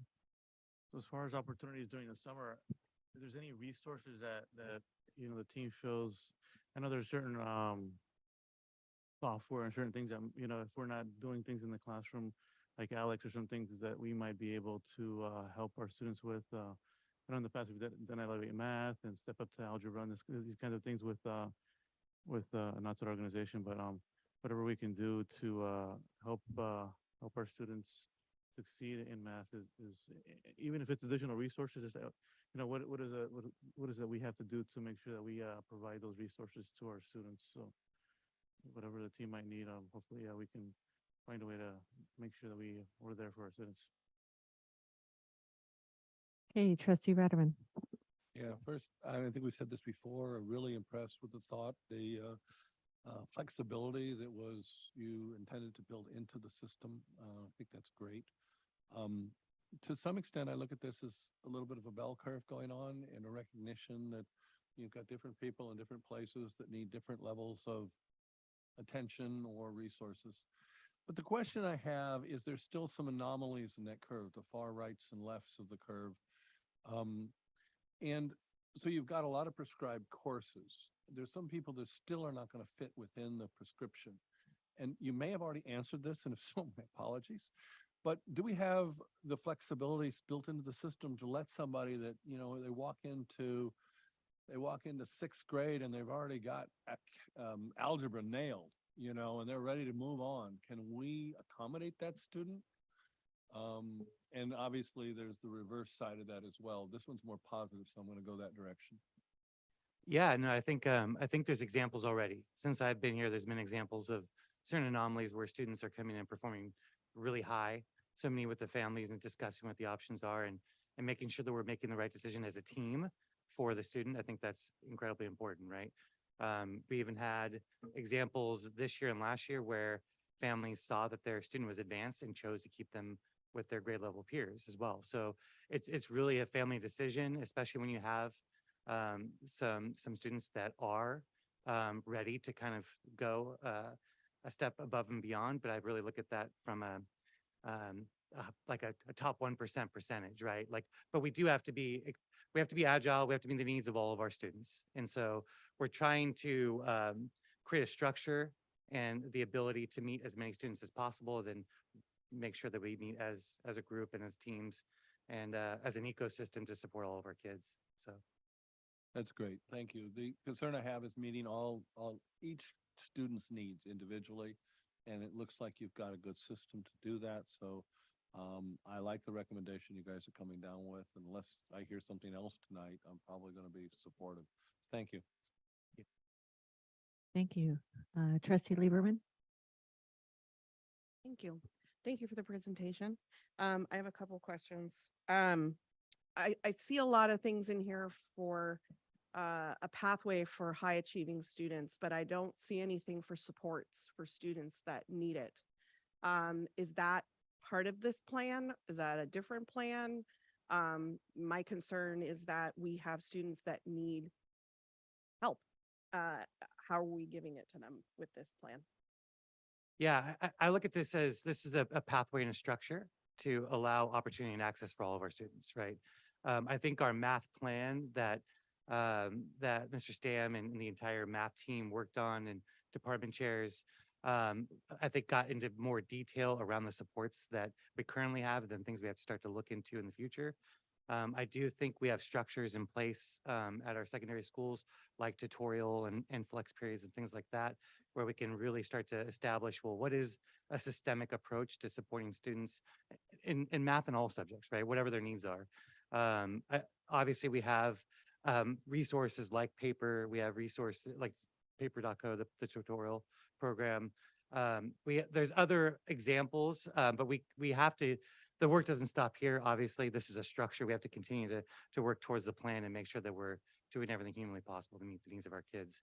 And so, yeah, I think within the context of the structure, what are the additional supports off of those classes that give additional resources to our teachers, but also support the students where they are. So I think that will be continuing to evolve. Okay. Okay, great. Thank you. And to Trustee Ratterman's point, I've received a lot of concerns from high performing families about heterogeneous classes and not being, their children not being challenged. Are there going to be communications to families so that they know how to enter this process of maybe accelerating their child on a case-by-case basis should they need it? I don't know that that part of it's been communicated. And I think that might help alleviate some of the negativity around this that I'm hearing from people in the community where I am. Can you speak to that? Any plan that there is to communicate that path? Sure. Yeah. And I think, going back to Trustee Ratterman's question around that, the way I view it, and this is just me personally, obviously, I think as a team, we have to get back together and think about that a little bit more, a little bit deeper. I'm looking at like the top 1% of situations, right? That where there's a student so far above and beyond in math, it's so accelerated that we have to think outside of our structures to make sure we're meeting their needs. In regards to the student that is within our system that's trying to accelerate, we do have the same acceleration points that we had previously with our previous structure. And so the structure and the accelerated points haven't changed as far as the acceleration points. And so I don't think that there would be something above and beyond that would be communicated other than our proposed pathways do offer the same amount of acceleration points that our previous pathway did offer. But if there is a student that we have to look at separately, then we do have to accommodate them. What that communication would look like, I'm not really sure, to be honest. We can talk about that as a team and make sure that people are aware of that. I think maybe even being proactive, right? Have a proactive approach to it too. If you see in our placement results that there is a student that really should be challenged in a different way, we should, as a team, be talking to them proactively, not sitting back and waiting for them to reach out to us. In regards to boredom, we talked about this in every town hall. Boredom is not a math specific thing. It's very much a middle school thing though, but it's not a math thing. And so one of the things that, we talked about at every single town hall is how are we engaging students? How are we differentiating in the classroom? And that's not put on math teachers. That's really as a system. What are we doing to make sure that teachers have the resources they need, that we're giving them the collaboration and the time to meet and discuss those types of topics and engage students in a way that they obviously can. And so I think it's addressing differentiation on that level, but I don't know if our math expert wants to speak to differentiation in math specifically. No, I'm good. I think I'm often in those kind of more accelerated classes in middle school, like a 6th grade math 7 class, for example. And what I find painfully obvious, and what many of the teachers who teach those classes also find, is that those students really know procedure. They got that down, but that is 1/3 of mathematics, right? They don't know how to apply it. We give them, the same challenging problem that we give on level 7th graders, and the on-level students actually are better at the problem because they have actually spent the time to go deeper and are engaged with the mathematics in terms of reasoning beyond that procedure, right? And so I recognize that for many students and for many families that there's apprehension in change for sure, right? I'm a parent too, I get that. But I think that when we look at not just changing the pathway, but really changing what's happening in those classes, like we see already kind of happening in our math 6 in particular, and some of our geometry classes in high school in particular, we're realizing that students, as strong as they are in some of the procedures, that's all they know, right? And so I think by not just the pathway, but also the work we're doing with those teachers and creating really much more mathematically robust classrooms, we are addressing a lot of the stronger students who just currently strong students know procedure. That's not necessarily strong understanding. And so through that instructional shift, we already see happening slowly, but it is happening. We're seeing that become more and more evident, right? And so it was interesting. In our first Math 6 cohort meeting, the teachers are really apprehensive over pathways, not all of them, but as just like parents, they're nervous to change a different population of students. And they came back the second time being like, wow, we did this task. It was really different than we thought it would be. All of our students would benefit. I actually did in my Math 7 class also, right? Because they saw the benefit in those things. And so we see that shift taking place. Thank you. One last question. Were there any changes made following the parent town halls? Did you incorporate any feedback or anything into what we saw tonight that might be different from the original presentation? Yeah, it's a great question. So we took all the feedback back to our committee and we had them work in groups, kind of going through all the different feedback, and then had a very lively and robust conversation around the feedback. I will say that the biggest topic that we had to grapple with that probably took about 40 minutes was the concept of geometry and geometry honors. And really, and obviously I'm speaking for the committee, but there's a lot of people in this room that can speak to this more articulately than me. Can't even say that word. But I mean, basically the root of it is that we went into this saying that we want to try to create opportunities and access for kids and to try to detrack it as much as humanly possible.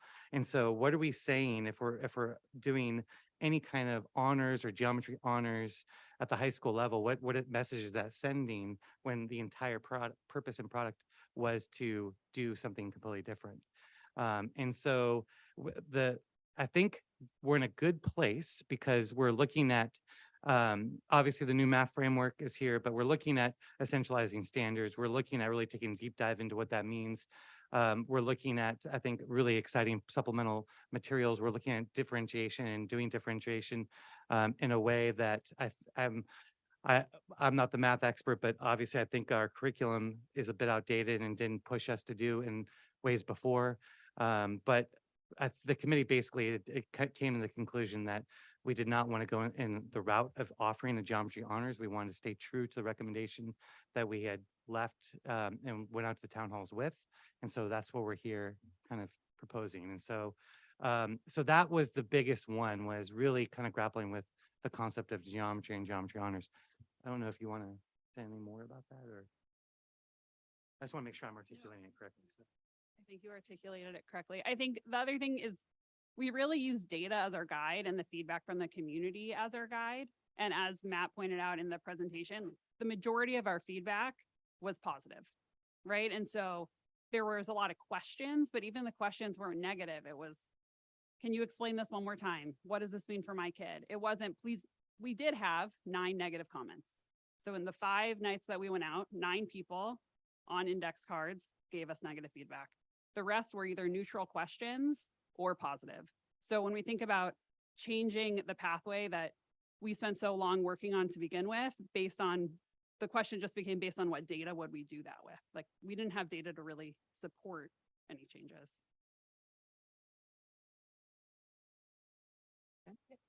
Trustee Muirhead. Okay, so I have a couple of questions, but first I wanted to say that your recognition that the makeup of the classes is going to change and that differentiation is going to need to be taught to the teachers so that they can support all of their students. I think that it was so good to hear that comment, that you're not just making this change and not not training the teachers on what they're clearly going to see in their classrooms. So so I think that that was a really good thing for us to hear, that you're thinking about that. Then my first question follows almost directly from Trustee Lieberman's, because one of the differences that I think I noticed, maybe it wasn't a difference and it just popped out at me, was that the high school compaction class was called honors. And I think it was honors, algebra 2, pre-calc, whatever the title of that was. And so I noticed the word honors there where you weren't using the honors name, and you just explained that for geometry.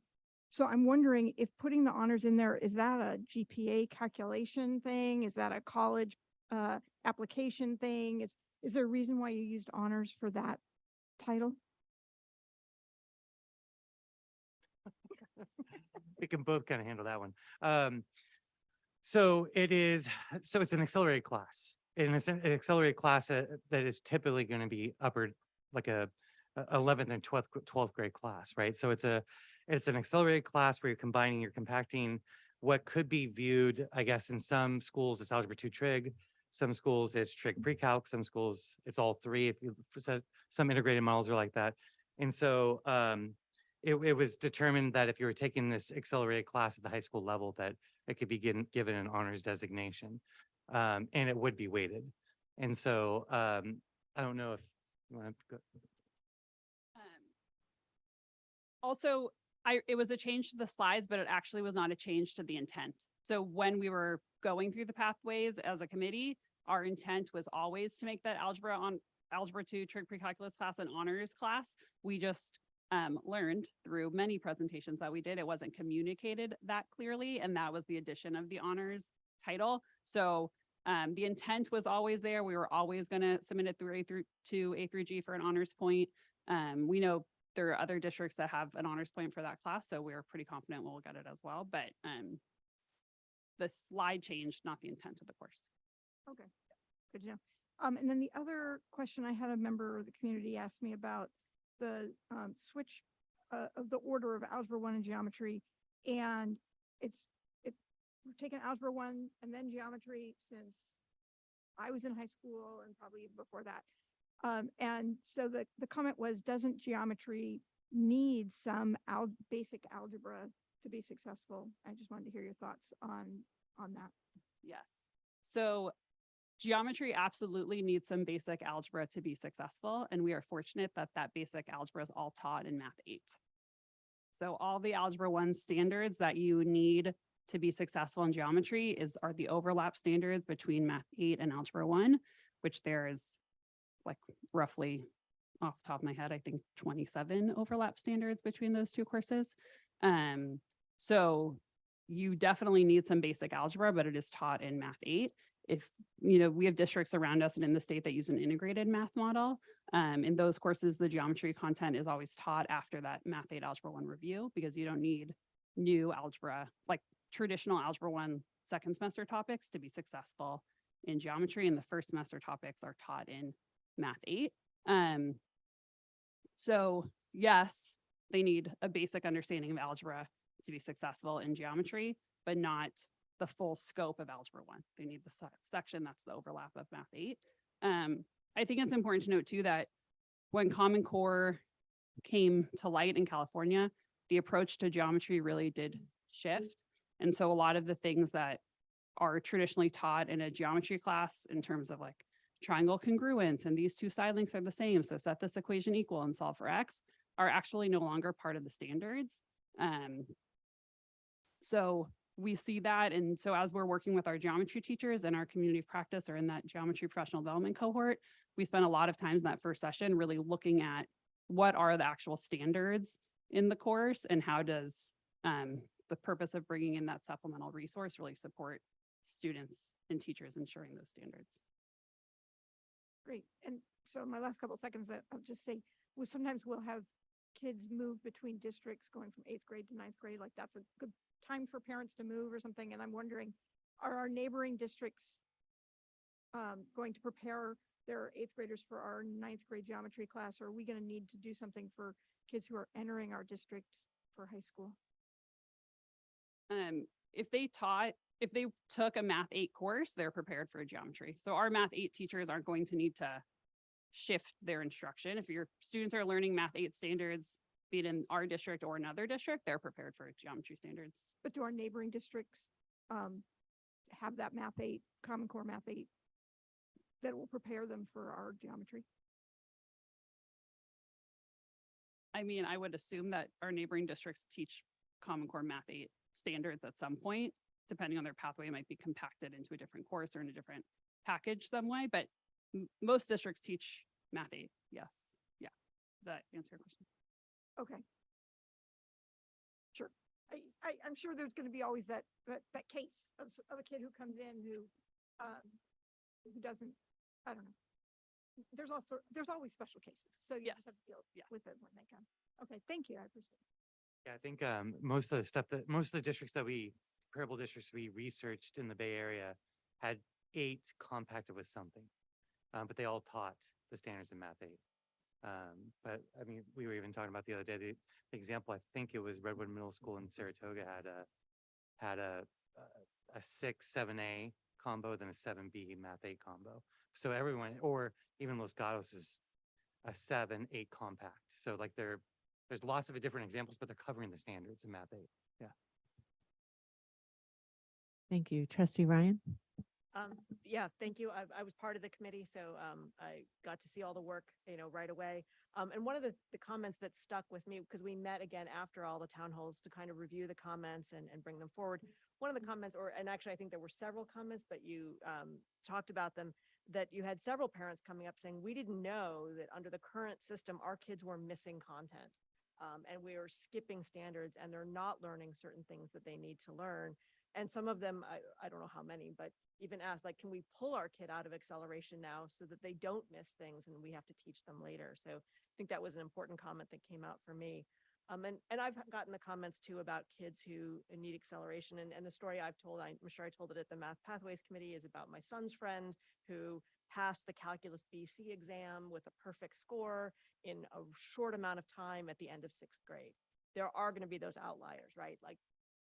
Right. But that's not even, I don't even think that's 1% of the students that we have. But we are going to have a different path for certain kids who just are off the chart, accelerated on their own. I have concerns, I think, as Trustee Lieberman mentioned, I did hear concerns about students who don't currently feel challenged in mathematics. And I think to that, while yes, middle school students like to complain about being bored, I do think that work on differentiation really is helpful in addressing that. And it's something that parents may not be as familiar with.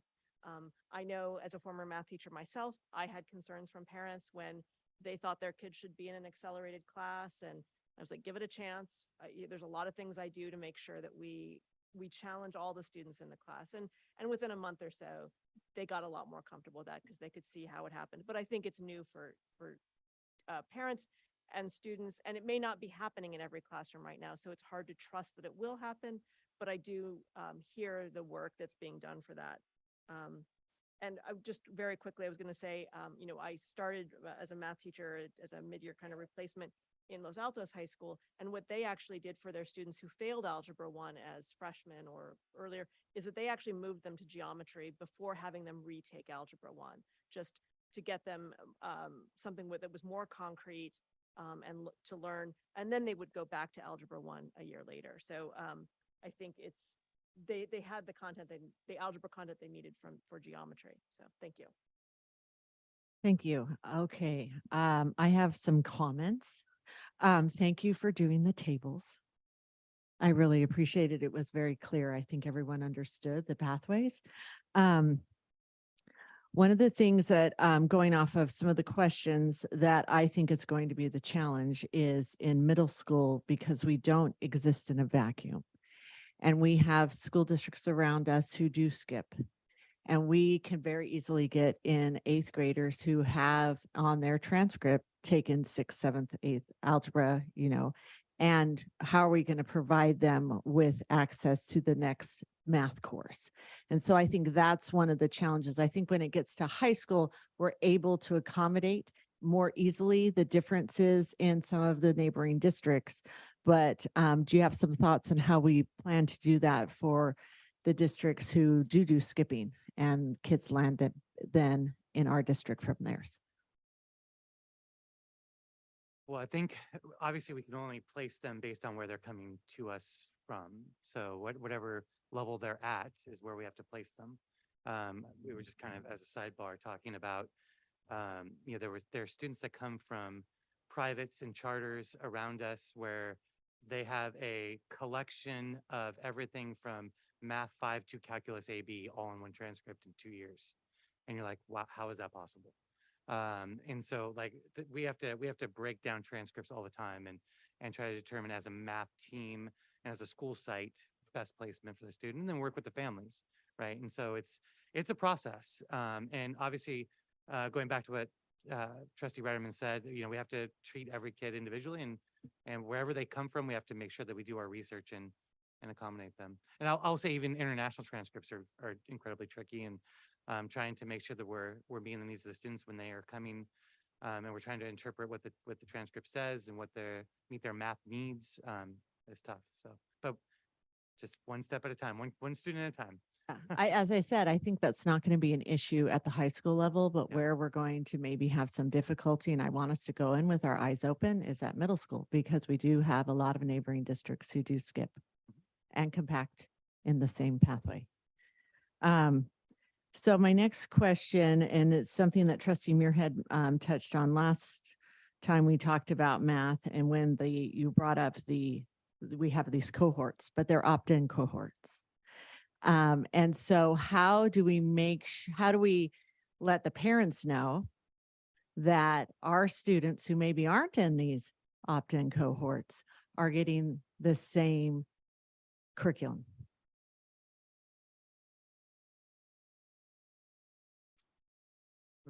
I just want to make sure I clarify the opting. So there's the teacher professional development that we have going. You where said, there's- and one of the things that was mentioned last board meeting, math 6 and geometry, is that not all the geometry teachers are participating. And now we're going to create all these new courses. Okay. And it seems to me that if we're creating these new courses, we all need to be on the same page. And we currently are, you know, I'm glad we have some of our geometry, or it sounds like most of our geometry teachers in the same cohort. But for those students who who aren't getting the MARS, who aren't getting the MAX, whose teachers are choosing not to participate and look at how we're doing the standards, what can we do for those families and those students to show that they're getting the same curriculum, they're getting the same instruction? It's a great question. And obviously I'll speak about it from a global perspective, then I'll let the math expert dive into the work that she's been doing with our amazing math teachers and teams. I think from a global perspective, we have to continue to really, I think, take advantage of our current structures in place for collaboration, and then always look at the possibility of enhancing our structures down the road to give more teachers more time to collaborate, especially within the school day.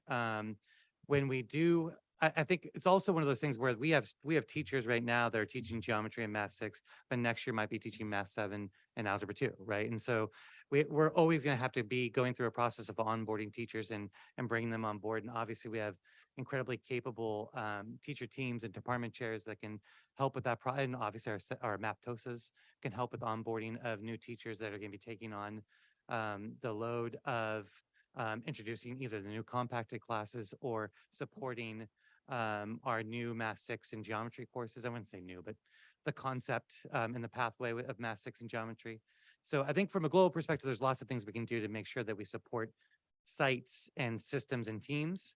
I think from a math perspective, you could speak to that if you'd like.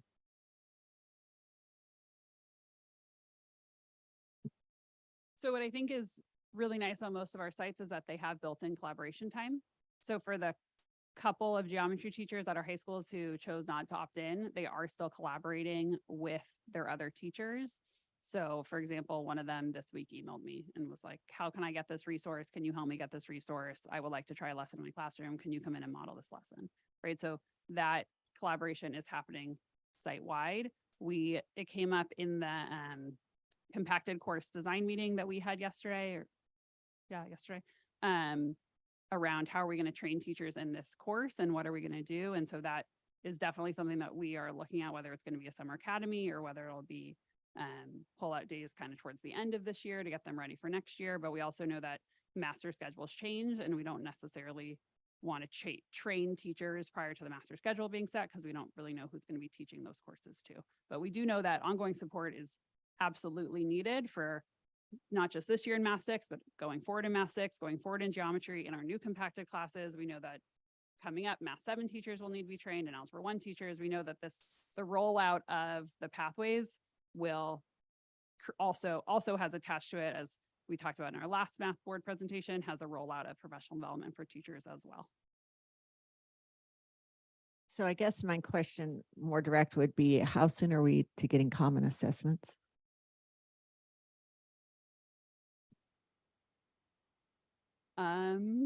Well, in our compacted course meetings, those teachers next time we meet on November 25th are going to start the design of compacted classes, or excuse me, common assessments for those courses in the Math 6 and geometry cohorts. In our March meetings, it's slated to kind of look at common assessments for those courses rolling forward. We don't have a plan in place at this exact moment for the other courses, but we know it's needed. It's just, there's only, capacity issues. Thank you. Because will geometry teachers who do not participate in the cohort have access to those common assessments? Yes. Okay, one last little statement. One of the reasons from what I understood when we were doing weighted courses is that the geometry course, even if it was honors would never be a weighted course because it is not a UC recognized weighted course. And so that's one of the reasons why we do those honors in correlation with the UC recommendations for honors, because those are the weighted courses. And so geometry is not a weighted course. It just served as a way to segregate the students. So if there are the board has had their first opportunity. We do have one slip from the members of the public. We are opening comments to members of the public who would like to comment. And then we will start in the room and we will go out to the Zoom. And then if there's any more discussion that needs to happen on the board, we could do that, or we could just make a motion. So I have one slip from someone in the room, and that's from Craig Headland. And please, I think the mic's on, but make sure. Hello, my name is Craig Headland. I've been teaching at Wilcox this is year 28. I grew up in the district, so I've got 42 years in the district all told with every student. I've been teaching calculus and algebra 1 for most of those 28 years. So I have been teaching, and I've seen the kids that have taken math 6th, 7th, 8th, and middle school, and I've seen the kids that have skipped classes. Every kid that I've ever taught in high school calculus has skipped classes to get there. Before I was a teacher, I was an engineer and a carpenter. I spent a lot of time building things. One thing I know, and I think everyone in the room knows, you can't build much on a foundation with cracks and gaps. What we are currently doing at the foundational level of middle school mathematics, we are putting kids through middle school with cracks and gaps in their foundation. When they get into my calculus class, some of those kids have filled them on their own, and they do just fine. Some of those kids still have a lot of cracks and gaps. They struggle with it, but they try to get by. And I have a lot of kids that do things in math classes that you just wouldn't believe you would see out of a calculus student. Now, mind you, all of those kids in middle school, coming out of 5th grade, tested highly, and were put into one of those advanced classes where they skipped content. By the time they get into high school calculus, things are very different. I said those gaps and those cracks grow for a lot of kids, and we are trying to build calculus buildings on a foundation that is just not ready to handle it. So I am here tonight to give my own personal recommendation that the board accept this proposal, vote in favor of it, and please let us math teachers get to work on it. As you have said, as you said we need to, we're already doing it.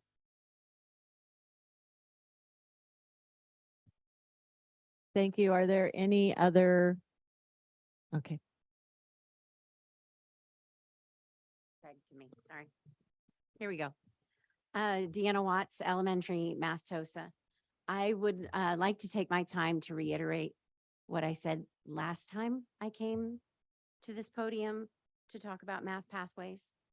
I feel that the committee this time comprised of stakeholders from all across the district, representations, representing the people in the room and being consciously aware of those who could not be in the room, did an extremely amazing job of honoring that mission statement and those core values as we put our students first in trying to create engaging, innovative educational experiences for all of our students.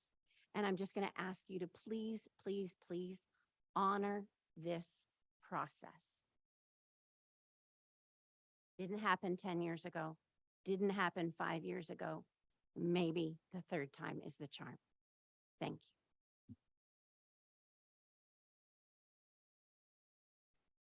Any other comments in the room? Okay, we will go out to the Zoom. I am closing comments in the room. Okay. For the members of the public attending through the Zoom webinar who would like to speak, please use Zoom's raise hand tool. Public speakers will be called upon in the order that hands were raised. There will be a 2-minute timer on the screen, similar to the one we have in the boardroom, to help you moderate your comments. To ensure everyone has the same amount of speaking time, we will have to move on to the next commenter after 2 minutes. When your name is called, you will be prompted by Zoom to unmute. Our first commenter is Amy Woodbury.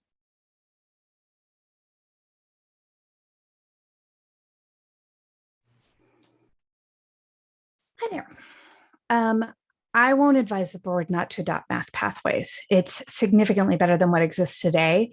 Skipping isn't sane. However, it's still failing our kids who may transfer between local districts and those who wish to pursue a STEM career. It's also holding our bright young people back, basically retaining them in an elementary school math while being in the environment of a junior high school. And I can't fathom a reason for that. Where other local districts bordering Santa Clara, such as Moreland or Cupertino, start having accelerated math in 6th or 7th grade, Santa Clara students will continue to be asked to plod along at the minimum level math all the way until 8th grade. Meanwhile, our friends and children are taking algebra in 7th grade or a 6-7 combo math in 6th grade. That supports those children's STEM careers, but not Santa Clara. Santa Clara is not supporting my daughter's goal of working for NASA one day.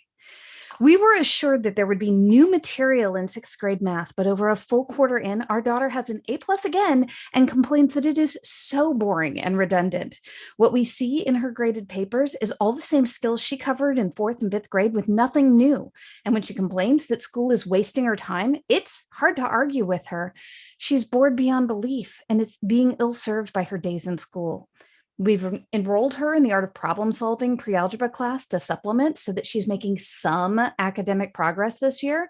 And that's working for us, but not everyone can afford that. As Math Pathways is adopted, she is being asked to stay with the basic minimum math class for at least 2 full years. And that's just unacceptable. I can't understand the point of sending 6th graders to middle school if not for the differentiated learning that junior high schools were created to provide. We were told that once Math Pathways was adopted, there would be no skipping allowed whatsoever, and that all 6th graders would be in 6th grade basic math and all 7th graders would be in 7th grade basic math. That's not Math Pathways. It is math.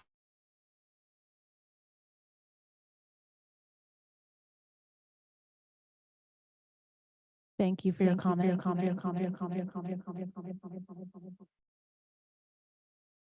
We reached the end of your 2-minute comment period. However, the board would like to hear the rest of your comments. You can submit your comment to the board at public-comment@scusd.net. Our next commenter is Eric Woodbury.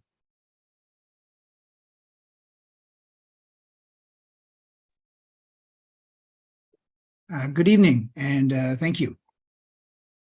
You hear me all right? No. No? Can you speak a little more loudly, please? I can shout at my computer if that helps. Is that better? Hello? Problems on our side, Eric. Okay. Hang in there a minute. Hear him. What's the point? Did you hear me, honey?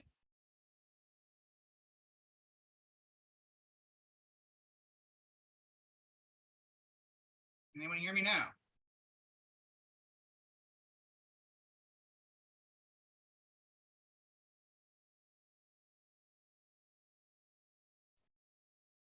Eric, can you hear? I'm still here. Can you hear me? All right. So I can go this time? We good? I'm seeing. All right. Thank you for the thumbs up there. All right. Good evening. And thank you all for taking time to talk about this really important topic. I'm unsurprised to hear that so many of the comments were positive because this is absolutely an improvement over what we were doing. Skipping is a bad idea. I talked to both our presenters about that at the math night that I went to, and this is a better direction for us to move in as a district. I do have some questions about how those town halls were done. I know we submitted a lot of comments and questions, and I never saw what happened to those. I was told there'd be answers to them, but I never saw them. But one topic I did raise with both of the presenters was the concept of guide rails. I am concerned that by giving people just completely free choice, we'll have students that are placed someplace that they themselves are not comfortable in or held back from someplace that they might want to be. So I do think that with this parental free choice, we need to have some, it's like bowling with bumpers. You do need to have some limits on where we put people. Flexibility within the system's another thing that I think we need to be addressed. This year, we very much struggled with that as a family. And we're told, well, this is the system and this is the score that you needed. And there was not a discussion. There wasn't a whole lot of flexibility. So I hope that that does get built in to this next future system. I want to close in the time I have left, just touching back to that idea of differentiation and support. Having differentiated within the classroom is difficult. I think it's telling that your meeting today opened with a plea from our music departments that they don't have enough support for the differentiated learning that needs to happen in their highly complicated class. Math is an equally complicated topic. And if we're going to have differentiation within these classes that truly challenges and supports learners of all levels, we need to make sure that we're adequately supporting our math teachers and our math programs. And we need to think about how to do that effectively and efficiently throughout our children's math careers within the school system. Thank you very much.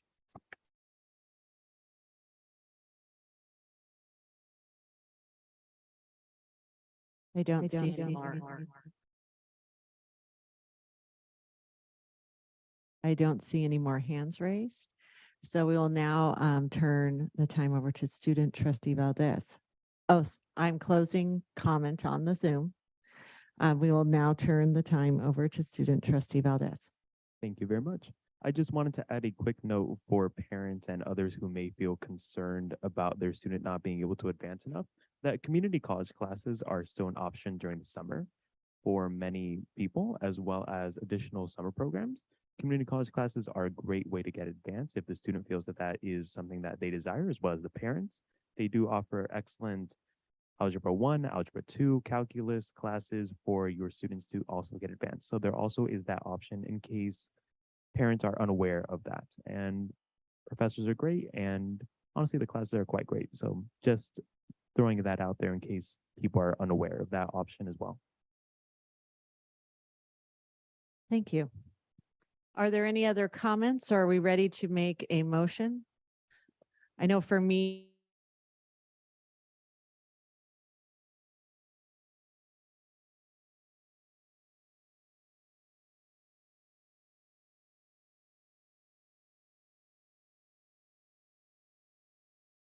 have common assessments. As a parent, that is something that kind of lets me know that my teacher is teaching what according to the standards. And one of the things we're finding out is we have too much variability around that we would like to see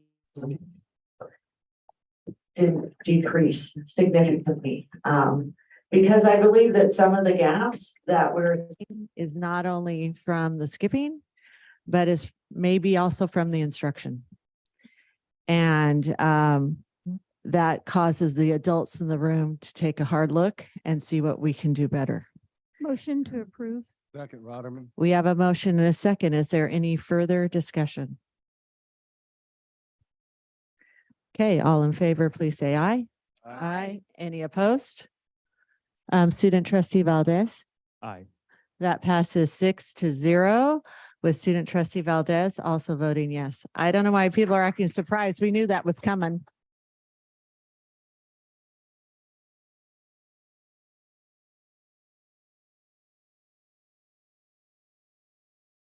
Okay, That was a lot of work. I just want to recognize that that team worked really hard. I know I was on a team similar to this a few years ago that didn't go anywhere, and it takes a lot to push this through. And I really appreciate that you stuck with it and you got something that we could approve. and let's never do the weird chart. Let's only do tables.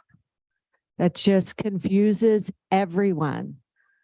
Thank you for taking that out of the presentation. You just need a STEM degree in order to understand it. Tables, people understand tables. Okay. We will now move on to M1, which is our use of facilities discussion item.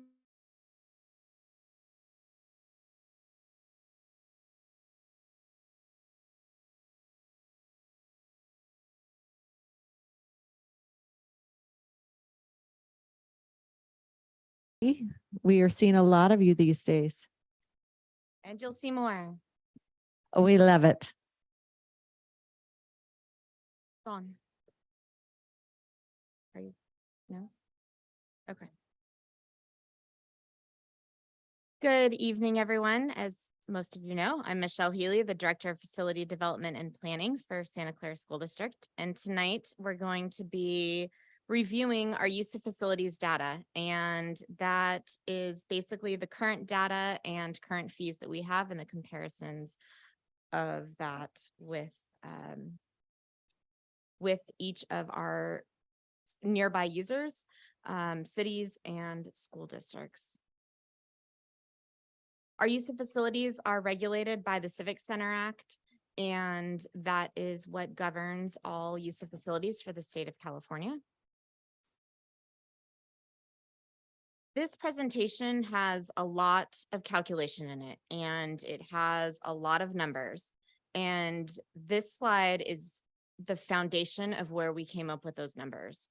And so all the calculations that you'll see later on in the slideshow are pivotal on this. And it's the combination of our operating costs, which includes utilities, our maintenance personnel, grounds personnel and custodians salaries, as well as supplies for each of those items.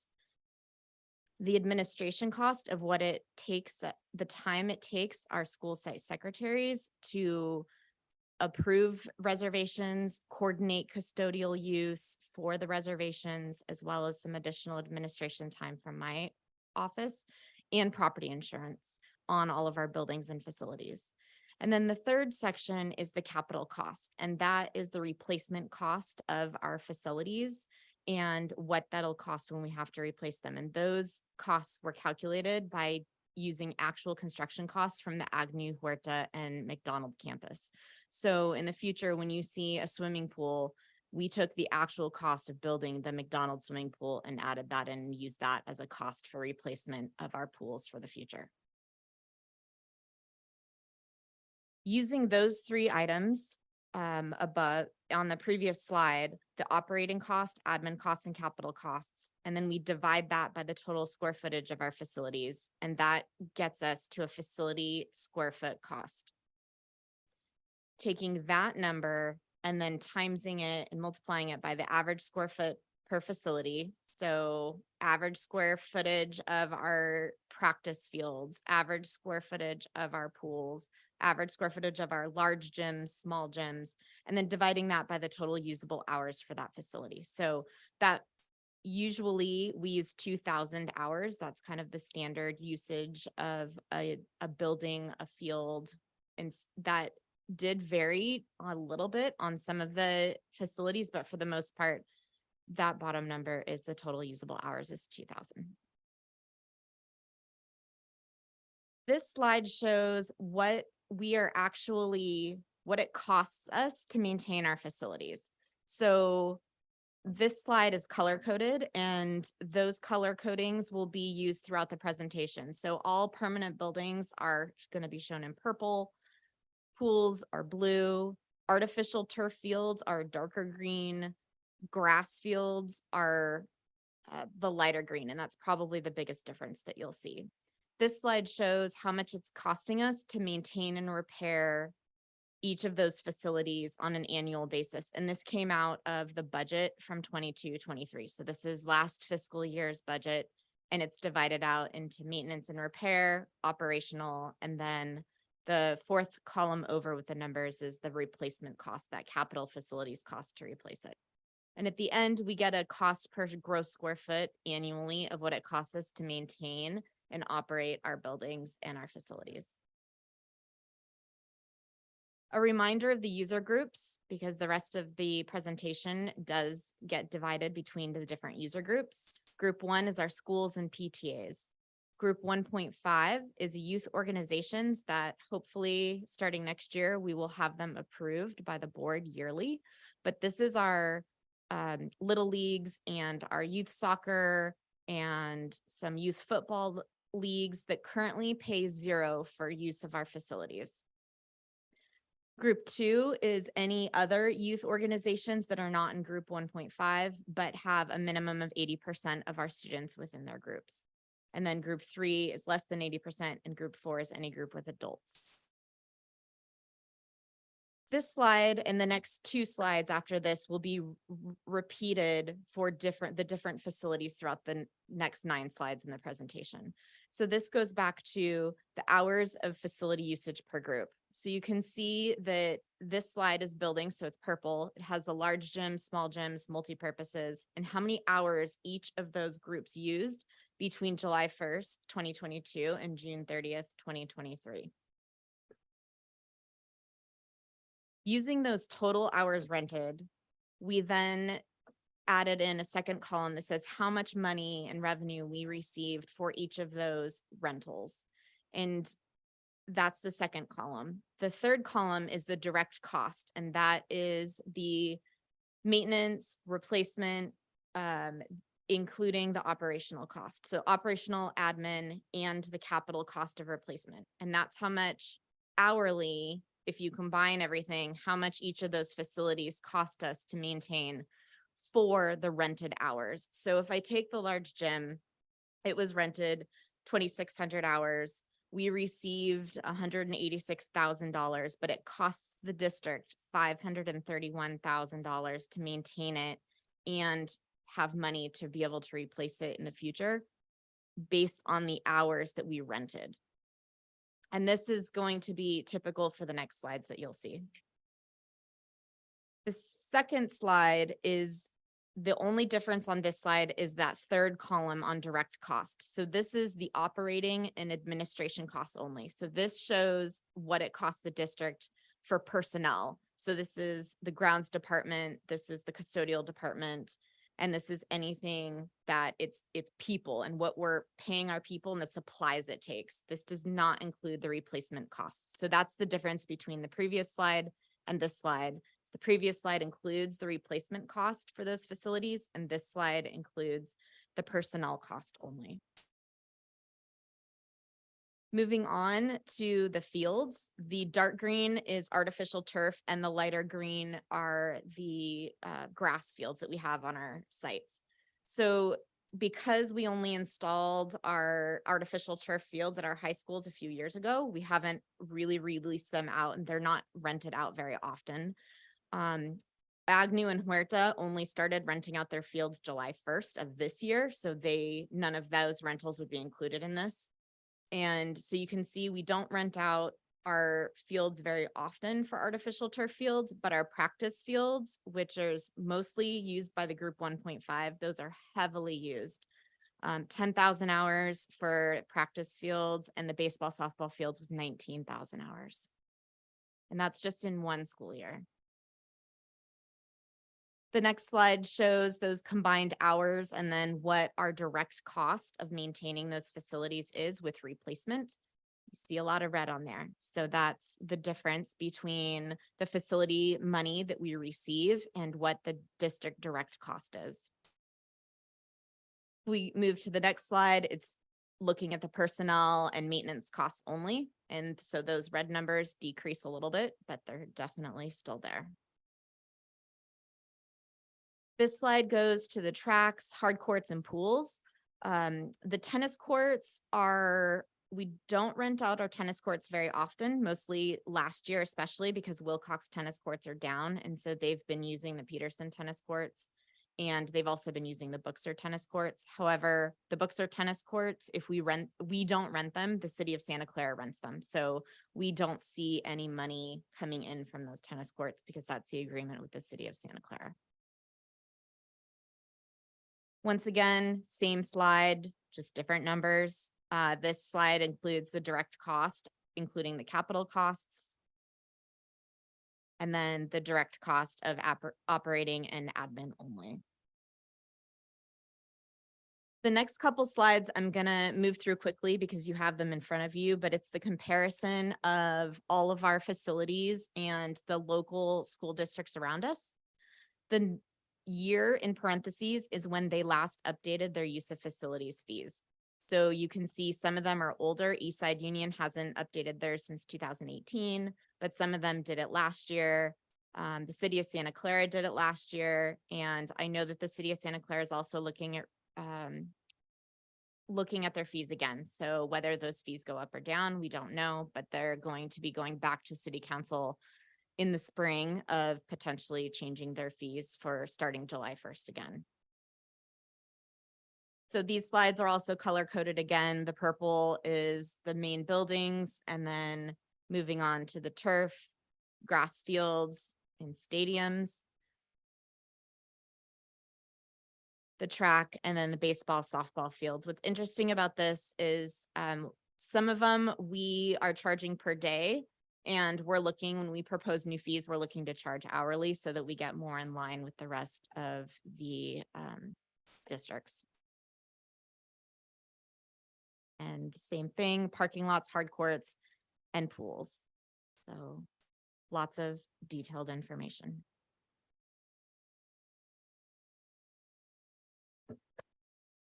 I'm here in front of you today because the district has not increased our fees since 1994, or at least that was the last time that I could see that we brought anything to the board. It's been a long time. So our fees were pretty high for 1994. And maintaining these facilities for our community users takes a lot of time out of our existing staff's day. If we have a renter who's using our fields, for instance, the grounds department might mow that turf field twice or sometimes 3 times a week instead of the once per week that would be occurring if we didn't rent it out. And so it's those types of maintenance, and that maintenance is not included in any fees that we pass back to the renter. So we're not including that in any fee, but it's happening. The custodians, we also don't charge, because currently we don't charge custodial fees if the custodians are already on site. So if there's someone at an elementary school site that's using it and the custodian's there until 9 or 10 p.m. at night, we currently are not charging custodial, but the custodian's supposed to go in, change their schedule, clean those rooms later, sometimes clean them before the renter comes in, open gates for them, make sure everything's safe. So there is a lot of embedded cost and time that our staff is taking for these facility rentals that aren't necessarily being tracked in any system or having the user being charged to them. Next board meeting in November, I'll be presenting our proposed changes to our fees. And then hopefully with your feedback, we'll be able to come back in December and be able to get new fees approved for all of our use of facilities.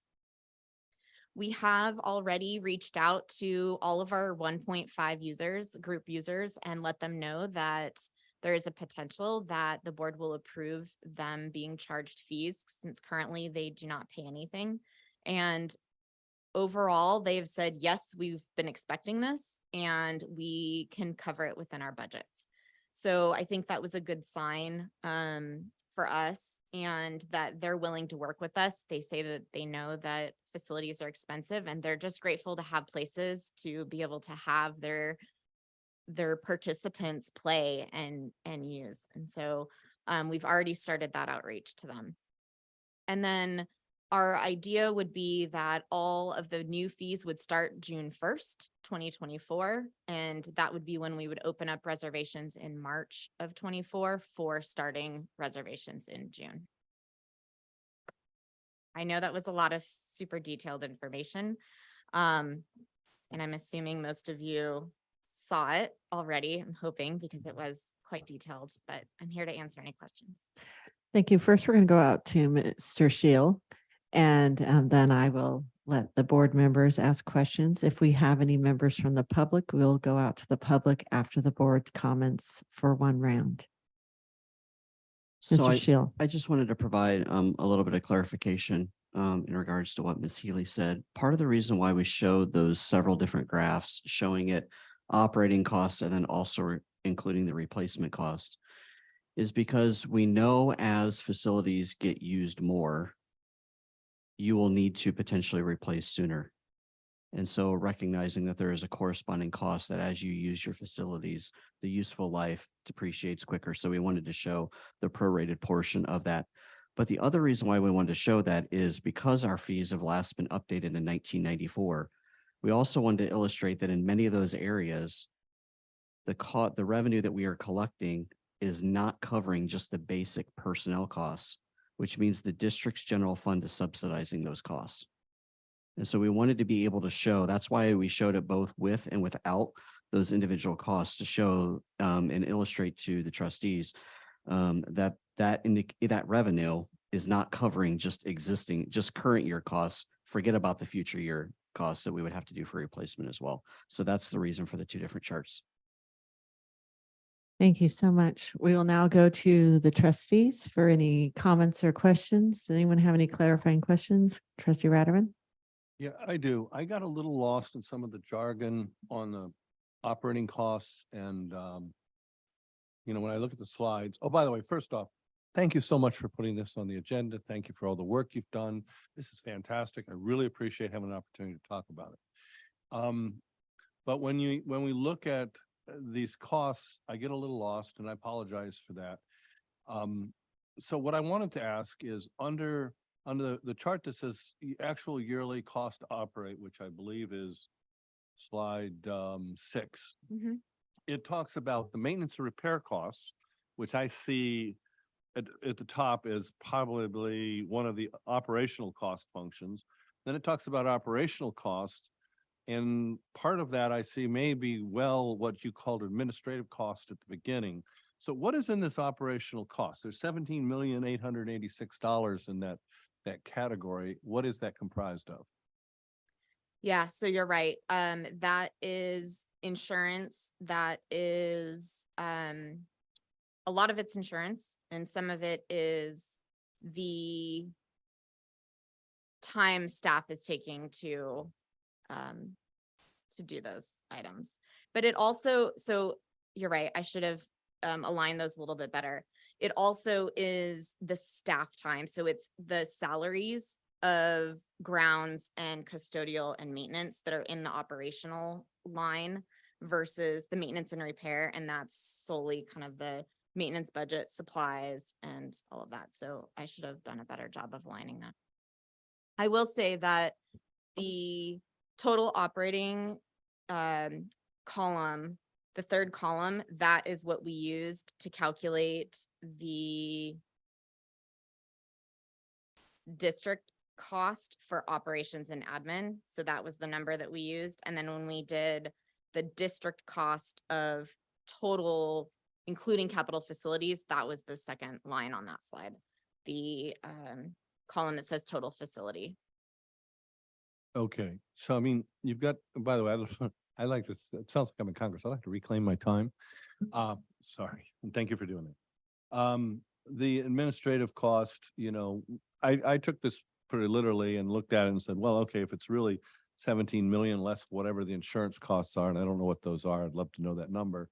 You know, you're looking at almost 90 personnel at 200,000 a person doing this work, and that seemed out of whack to me. The problem was relatively certain was that I'm putting the wrong numbers in the wrong column. So maybe not at the podium, because I don't want to put you on the spot that way, but I'd like to see a little more detail on some of those to see what's really in those costs, because those are important to me. And so I'm going to leave that for down the road because I know this process continues. Also, I've talked about this a few times before, and I'm probably going to run out of time.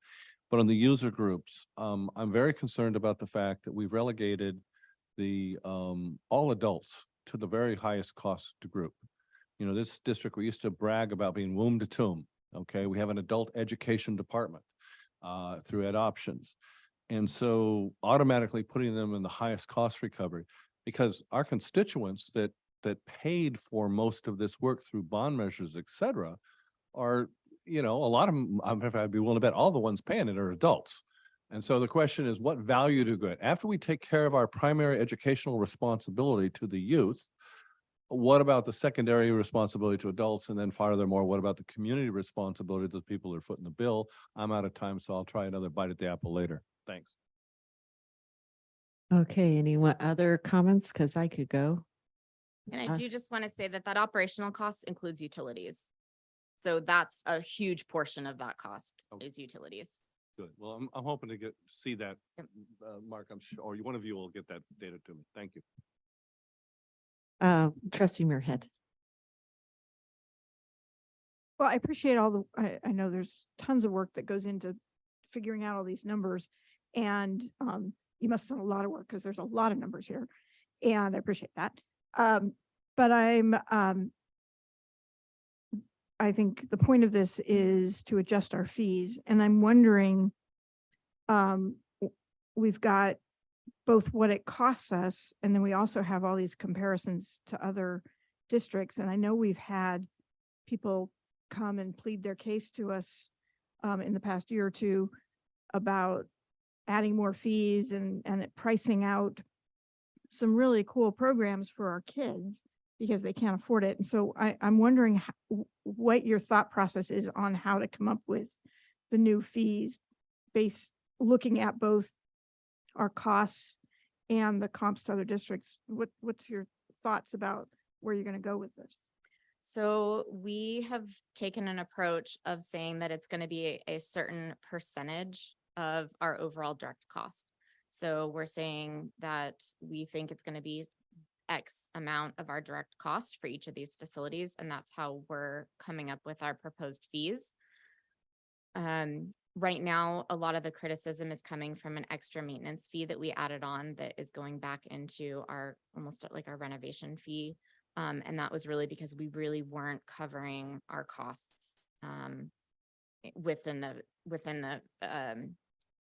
custodians that we were using and supplies that we were using, just as a general line. So that fee will be going away, and we'll be basically reallocating those funds. And if we can start charging the group 1.5 something, then that will help offset that extra charge that a lot of the groups have been complaining about.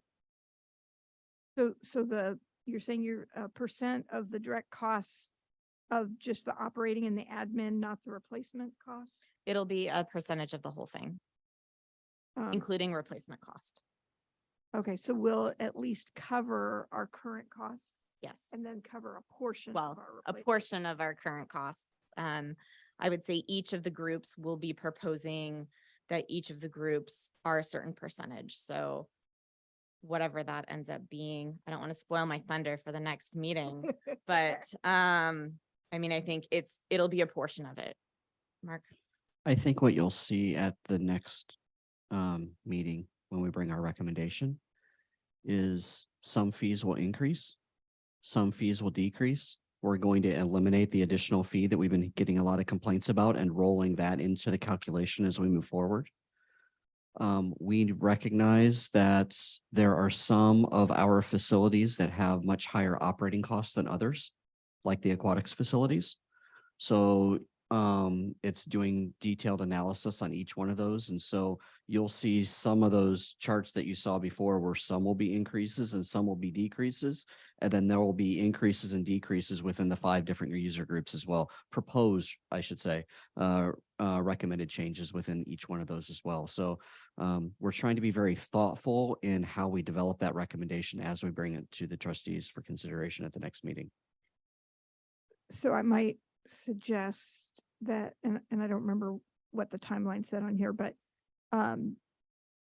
perhaps just like we do with board policies where we have a first reading and a second reading, I think we might want to do a first reading, a first take on these. I don't want to, I don't know. I don't want to wordsmith whatever the related math word is for that, the numbers, but just maybe some general, like, wow, this seems really out of line. This particular one seems really out of line compared to our comps or something. I don't know. I'm wondering, I'm just not sure what it's going to look like. So it's hard to say. And maybe you just want to put it as an action and then we can say, wait a minute, and make it take 2 turns. But without knowing what it's going to look like, I'm a little nervous about just saying, oh yeah, whatever you give us, I'm sure we'll approve. So we've actually been very intentional through this entire process. As Michelle said, the intent was that we could send communication out to our users of changes in fees in January. And so we actually backwards mapped through that process. So the intent is to bring a recommendation or to bring it for a first reading with a recommendation at November and then ask for board approval in December. So we are going through it. That was always part of our intentional process, is to bring it for that first. We knew that this was going to be a big conversation, especially since it's the first time of having this detailed analysis in almost 30 years. So bring it in November and then ask for board approval in December. And are you going to show those new rate charts to our users so we can get some feedback from them before our meeting? Because I'd hate to approve something that then blows up in our face.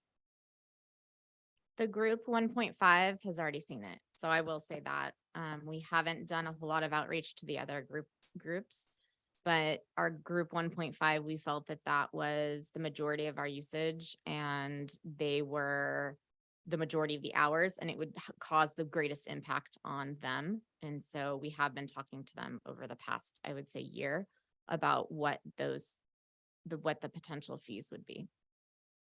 And the other thing I will add to Trustee Rotterman's comment, even though it wasn't directly this, recognizing that our taxpayers helped fund some of these projects is that nowhere in any of our proposals is it based upon anybody paying 100%. And so we've actually tailored our recommendations. And I think the highest group would actually is I think it like an 80 or 90% threshold. So we've actually brought it down below that 100% in recognition of some of the arguments that you've made in the past that some of our taxpayers have already funded some of these programs in the past as well, or some of these facilities. So again, we're getting a little bit ahead of what our recommendation is, but it kind of goes back to what Trustee Muirhead said is kind of the logic that we're using in developing the recommendations. Great, thank you. We'll cut when everyone's had a chance and we go out to the public. I'll say some words. 1994. I don't know what houses cost here in 1994, but I wish I would have bought one in 1994. And it's kind of shocking to me that our rates are the same as they were in 1994. I mean, I think everyone should just let that date sink in. I also have been thinking a lot about our facility charges because I have a lot of friends that participate in the Santa Clara Swim Club. And most people in Santa Clara are aware of the facility issues they are having as a result of years and years and years of a great deal. I think, I don't know all the details, but I'm pretty sure they were getting a great deal, but that facility was not kept up. And so now we're, as the taxpayers, I'm sure going to be asked to build a beautiful new facility because they weren't able to upkeep the one that we have. I don't know all the details and I'll probably get some nasty emails tomorrow, but I think it's a cautionary tale for us with our facilities as we're building and refurbishing facilities that we do need to offer it, yes, to the community to use, but the community needs to pay an appropriate rate. And the appropriate rate is not a rate that was established in 1994. And that's just my initial thought on this. I realize that there are some groups that will always complain about the cost, but that's the cost of using such some of our facilities right now are magnificent, and we need to keep them that way. All right. Are there any other comments from board members, or can I go out and take public comment?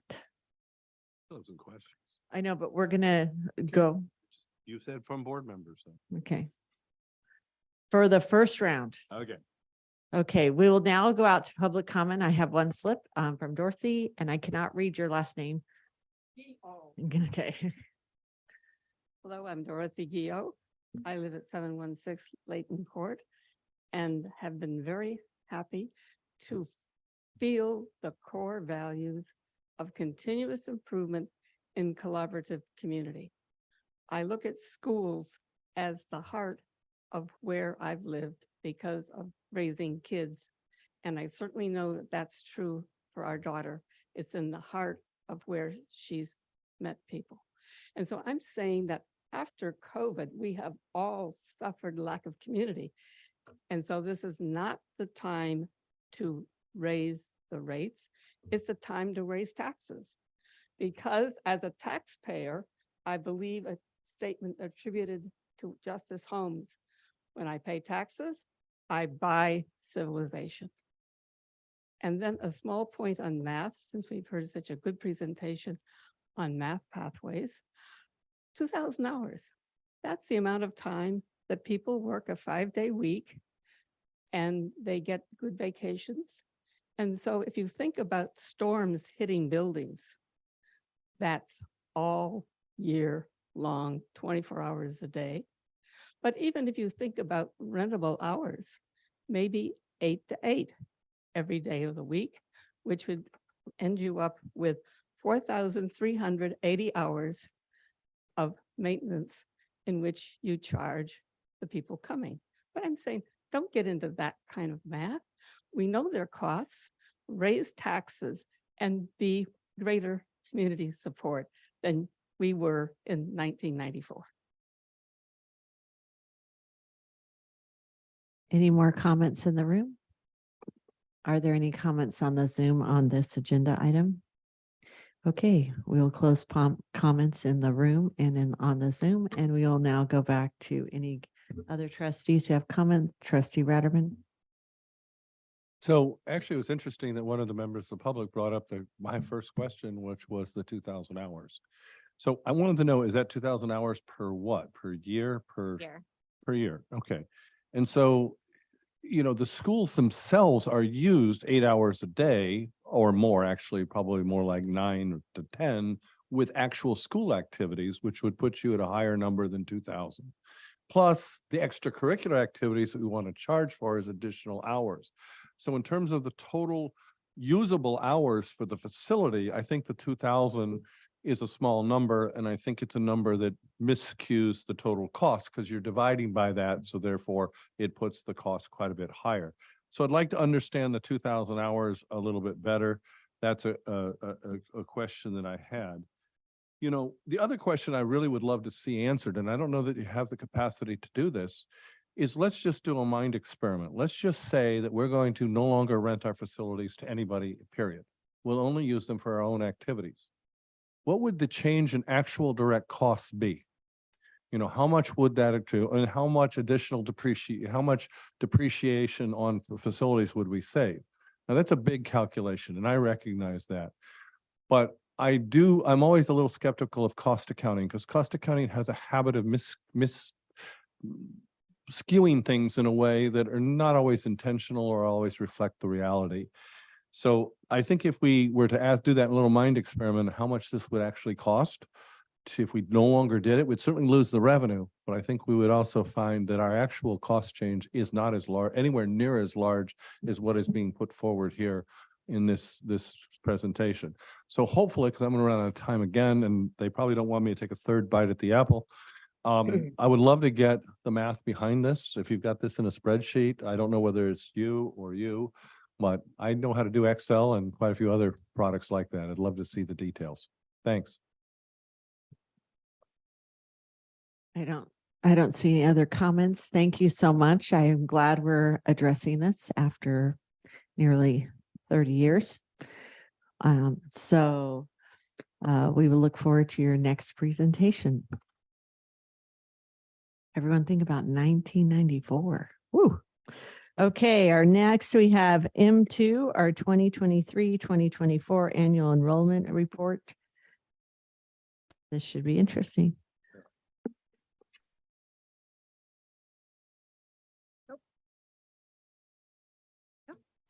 Good evening, Board of Trustees, Dr. Waddell, Ms. Burrell.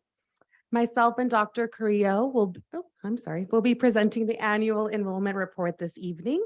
This report provides an overview of enrollment in our district this year at the district level, but also at the elementary, middle, and high school level. The data that we utilized in the report comes from our ARIES student information system, and the data that we used from the 2019 to 2023 school year is based on data as of the last day of school of that academic school year. And the data utilized for the 23-24 school year was from data as of September 27th. So the graph above shows the historic 5-year trend, which provides an overview of enrollment over the last 5 years in TK through 12th grade. And when we look at 5-year enrollment trend, we can see that the overall enrollment has decreased by 682 students since the 2019-2020 school year. The biggest decline in enrollment we had was in the 2020-21 school year, which may have been impacted by the pandemic. And our elementary grade span was the grade level that saw the highest decline over the last 5 years. When we compare our enrollment data from this year to the last academic school year, we have seen an increase in enrollment of 307 students, with the largest increase being at the elementary level. And that is largely in part to our increase in TK students. But we also experienced an increase at the middle and high school level. And so there are several factors that could have impacted this change at the secondary level. We had the expansion of grade levels at Huerta and McDonald. We had the closing of Summit Denali Charter School, and as well as we've seen changes in approval and denials of inter-district transfer requests for students leaving our district. In the next couple of slides, I will be focusing on elementary enrollment, looking at enrollment by grade level, TK enrollment, and site enrollment. And we grouped school sites into 3 groups. The first is non-Title I, non-schools of choice. The second is Title I schools, and the third is schools of choice. And some important variables that impacted enrollment this year was the reduction in class size, the number of overload students we had to transfer to different schools because of impacted enrollment, the opening of a grade level at Agnew Elementary, the expansion of TK age requirement, and the expansion of special education programs at some of our school sites. These variables made it a little more difficult to track enrollment based on school of residence. And it also can create some discrepancies.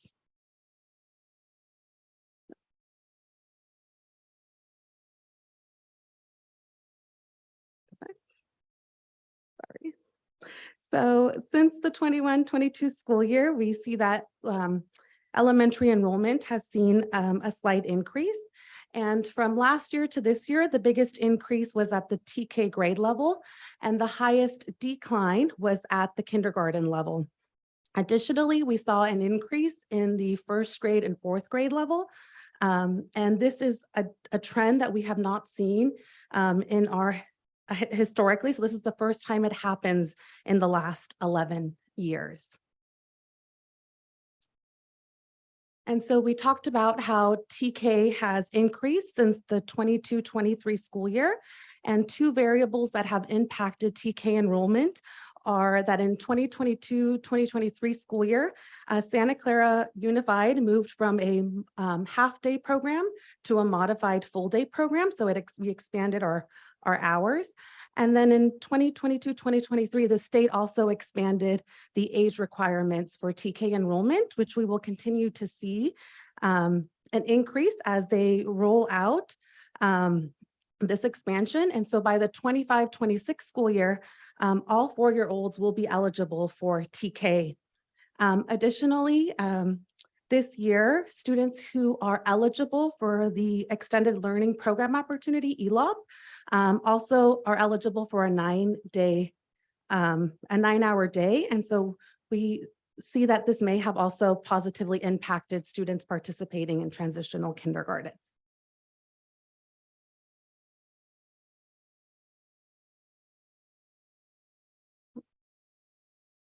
And so the chart above displays 3-year enrollment of elementary non-Title I and non-choice schools, which shows varied enrollment over the last 3 years. The colors in blue, red, and yellow represent the enrollment for kinder through 5th grade, and the bottom highlighted numbers represents the TK enrollment. And so when we examine enrollment in grades K through 5, over the last 3 years, we can see that Agnew has experienced a growth due to the expansions of grade levels. And Sutter saw the largest decline in enrollment, followed by Bracker. And some variables that impacted enrollment at these sites were overloads. So within these schools, we had to overload 79 students. The highest number of, the school with the highest number of overloads was Agnew with 23 students. And currently Agnew is impacted at all grade levels except for 3rd grade. And so we have had to overload students to neighboring schools such as Hughes and Caledon.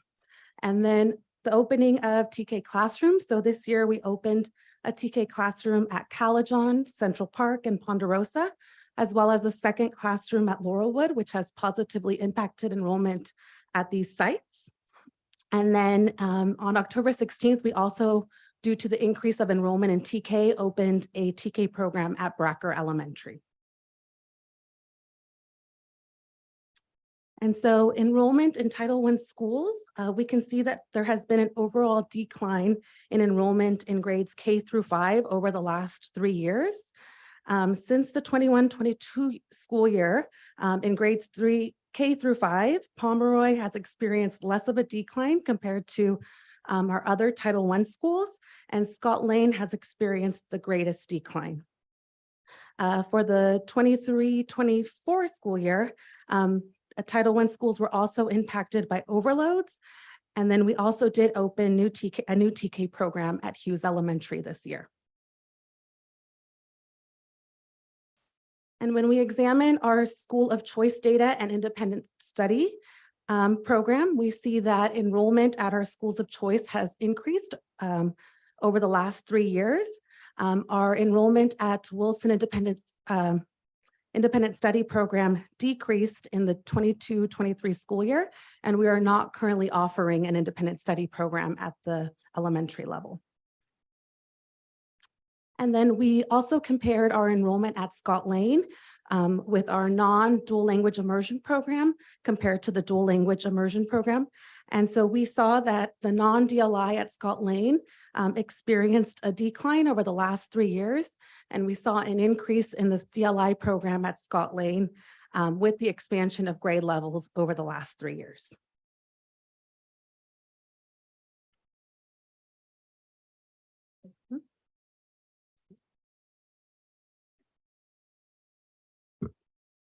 Thank you, Ms. Gonzalez. And now we're going to transition to talking about middle school enrollment followed by high school enrollment.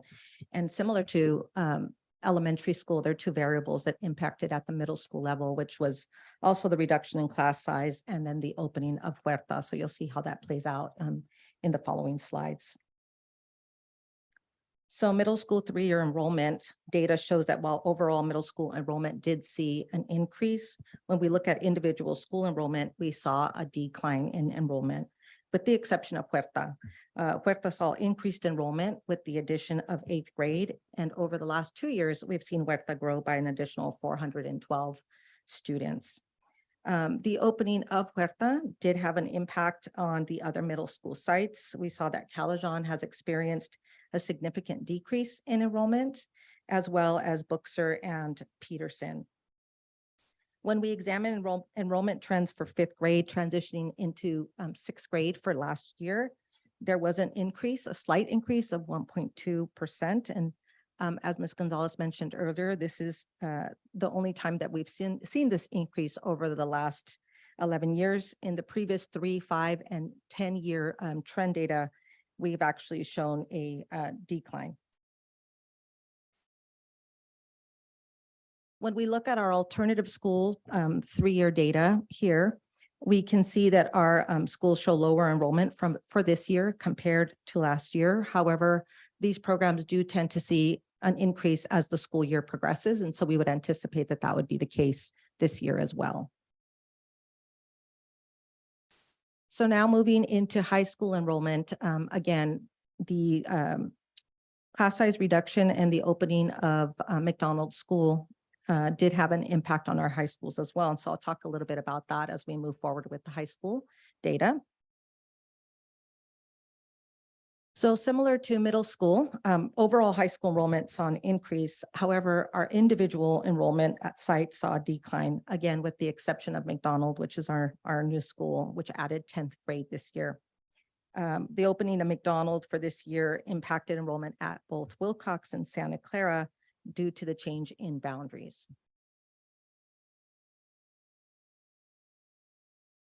When we look at data for our high school alternative programs, again, we see that there's varied enrollment across our schools over the last 3 years. If you look at MEX and you look at New Valley, we did see some increases for this year when compared to last year.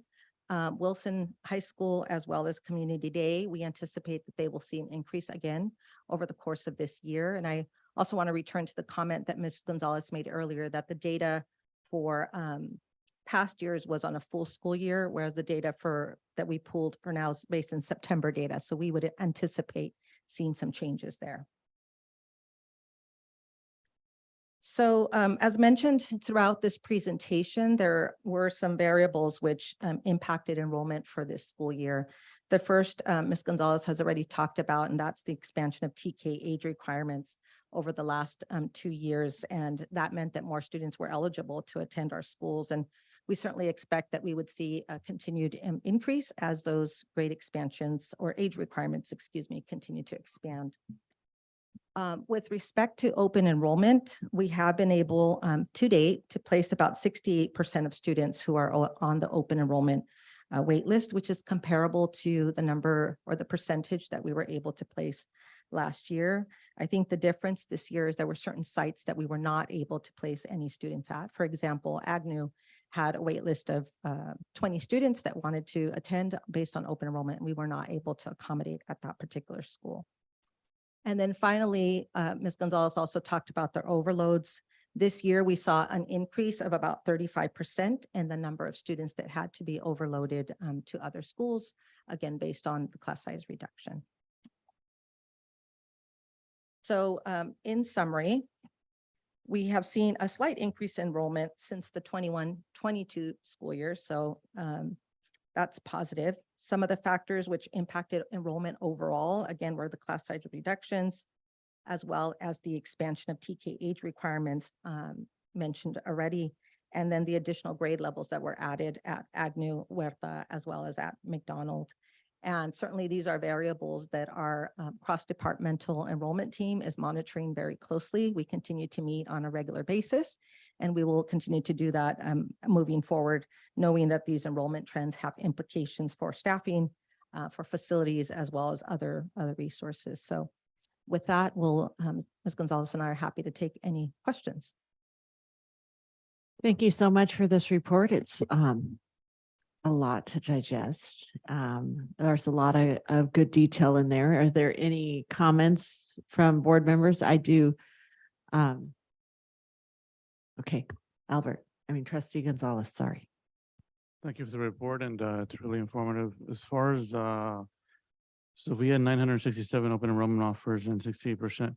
So maybe about 400, a little less than 400 were not able to open enroll to their preferred sites, correct? Yes, the number is on the report of the students who we were not able to accommodate via open enrollment. And is that mostly at our, and I didn't check, is that mostly at our, So there was 459 students that we were not able to accommodate. And the highest schools that I see here that we were not able to accommodate that were waitlisted are Milliken Elementary, and at the secondary level, Peterson. And then at the high school level, at the middle school level, Peterson, and at the high school level, Wilcox, which tend to be our popular schools for the open enrollment process. thank you. Can I add something just for context? Milliken has 130 students that are on the wait list, so that does skew our numbers quite a bit. Yes. Okay. I'm not seeing hands. My hand was. up, Okay, sorry. Trustee Ratterman. Yeah. So this is definitely an enrollment study in my mind, but we have in the past also hired enrollment studies that go forward into predictive that are, that's their job. That's what they do. And when I look at these data, there seems to be some clear upward trends on enrollment, which seems to be recovery from COVID, if I had to guess. Don't know causality, but that would be my guess. But I'm wondering where those numbers are going to top out. Just before COVID, we had some pretty steep upward looks at what was going to happen with enrollment. And so we're now starting to see recovery. And so I didn't know if we had planned to do an enrollment study, predictive enrollment study. And also what I don't know is when I look at these curves, they're little tiny jumps and dribbles, but they're like 3, 4, or 5% changes, which I wonder where that fits into like a standard deviation or statistical analysis. How meaningful are they? Is this just the normal bouncing that takes place from year to year, or is this a specific trend? And so I guess my question is, how are we planning to use this data, and what can we do to make sure that it's giving us good guidance? Thank you for that. I think Mr. Shields going to answer that question for us. Yeah, so there's a lot, there's quite a bit of anomalies that happened this year. Certainly the closing of Summit Denali had an impact on us this year. When we start looking at the individual grade level by grade level analysis and school level by school level analysis, we see that in 5 of our grade levels, looking at growth from one year to the next year that we typically do not see. And we have not seen it in the last 11 years. We saw growth in those grade levels this year. In one of those grade levels, we typically see about an 8% decline from one grade level to, as that grade level promotes one grade level up, we typically see about an 8% decline, and we saw a 2% growth. And so that's a big anomaly. Is that the 5th to 6th grade? I think that transition? was actually 4th to 5th grade. But I'd have to go back and look. And so we have some anomalies that are definitely eyebrow raising a little bit. We certainly have the expansion of TK. And so that expansion of TK is masking a little bit of that decline in enrollment that we used to see, because now we have a new 14th grade level that we hadn't had in prior years. And that new grade level is slowly being phased in over several years. So we have not fully phased that in yet. We have a decline in birth rates that I've talked about in prior board meetings as well. And we have seen a kindergarten enrollment that is very typical to what we've seen in the past, but based upon fewer births. And so that is also causing some trend data that is impacting all of this as we see it going forward. So we're taking all of this historical data and using it and making good projections for as we go forward. And yes, we are also looking at bringing in an outside demographer to start looking at 5 and 10 years going forward. Our prior contract with our prior demographer expired. And so we circulated an RFP. We're currently evaluating the response that we received from that RFP in order to potentially bring a contract recommendation to the board about that going forward. And so all of those things are kind of, and I think the other piece is what's going on in the economy right now. We've been hearing about layoffs within the tech community and those types of things as well. I know Ms. Gonzalez and I were also talking about an analysis that she's looking at right now in regards to newcomer students coming to our district, first year from another country, and seeing what we've typically seen, big numbers in that student population, and not as big this year as what we've seen in prior years. And so we're starting to analyze that data, as well as data in regards to when we have a newcomer student come into our district, how long do they stay with our district, and analyzing those types of things as well. So there's a lot of different variables. We're looking at all of it very routinely. I've already started working on enrollment projections for next year, and we're Ms. Healy and I are in the process of looking at a demographer to do that long range study as well. That sounds great. Yeah, you know, I lived through the process where we goofed this up at Don Callahan and had to redraw the boundaries. And so we've done some speculative drawing of boundaries with that school, as well as all the Agnews, et cetera. And I think because of COVID, we don't have any visibility as to how accurate those projections were.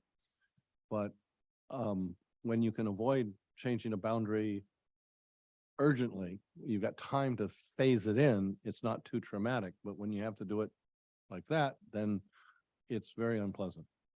And I think also one of the things Ms. Gonzalez spoke earlier, that I think we had 97 overloads this year. And if I remember correctly, and I'm going off memory, but I believe almost a third of those were Agnew. And so when we built Agnew, we built it for four classes per grade level, kindergarten through 3. So we really can't add anymore. I mean, can't just add more. So there's a little bit of an anomaly also. What's going on with Agnew? We don't have a lot of historical data. Where are these students coming from? Is it a boundary issue? So we're looking at all of that to try to figure out what that is going forward. Yeah, I think we might be field of dreams. If you build it, they will come. Yeah, maybe. But we'll see. I'm out of time. Thanks.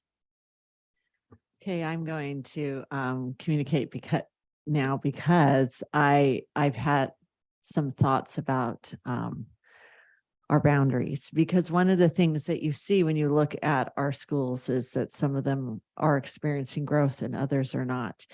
And while I don't want it to be reactive or not without thought, as a board, as we look at this data, we want to keep our schools viable.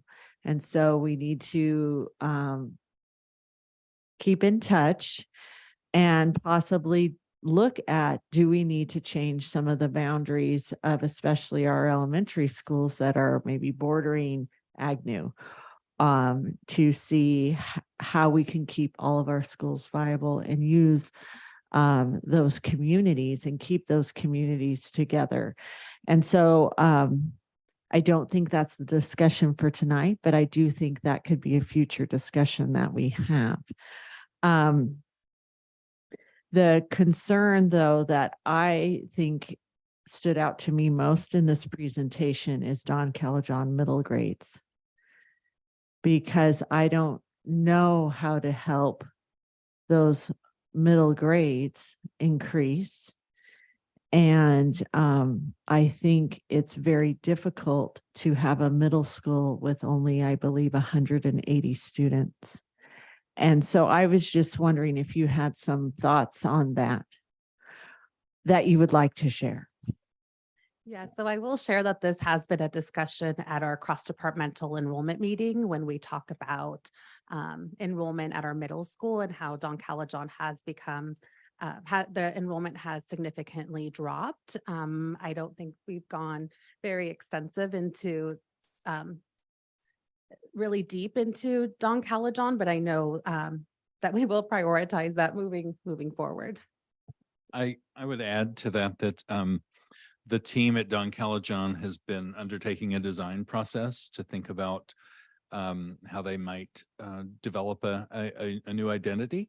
And currently they're exploring the possibility of arts and design, and they've had a team that's been visiting some schools around the state in anticipation of evaluating that with their staff and community, and then bringing a recommendation to you.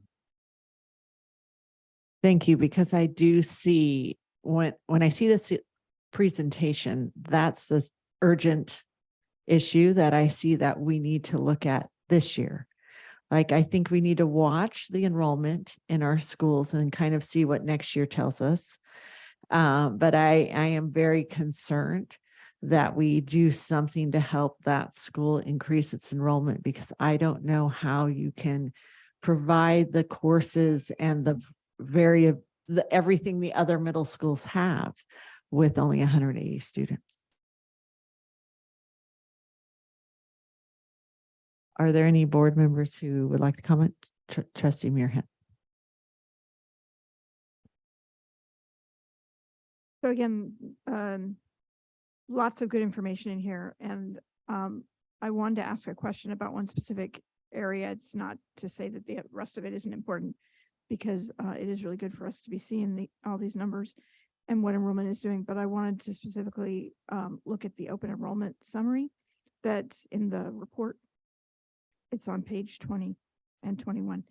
And I'm trying to understand these numbers, especially in light, because we've been looking at the policy around this. And it says that Milliken made offers to 273 of the 403.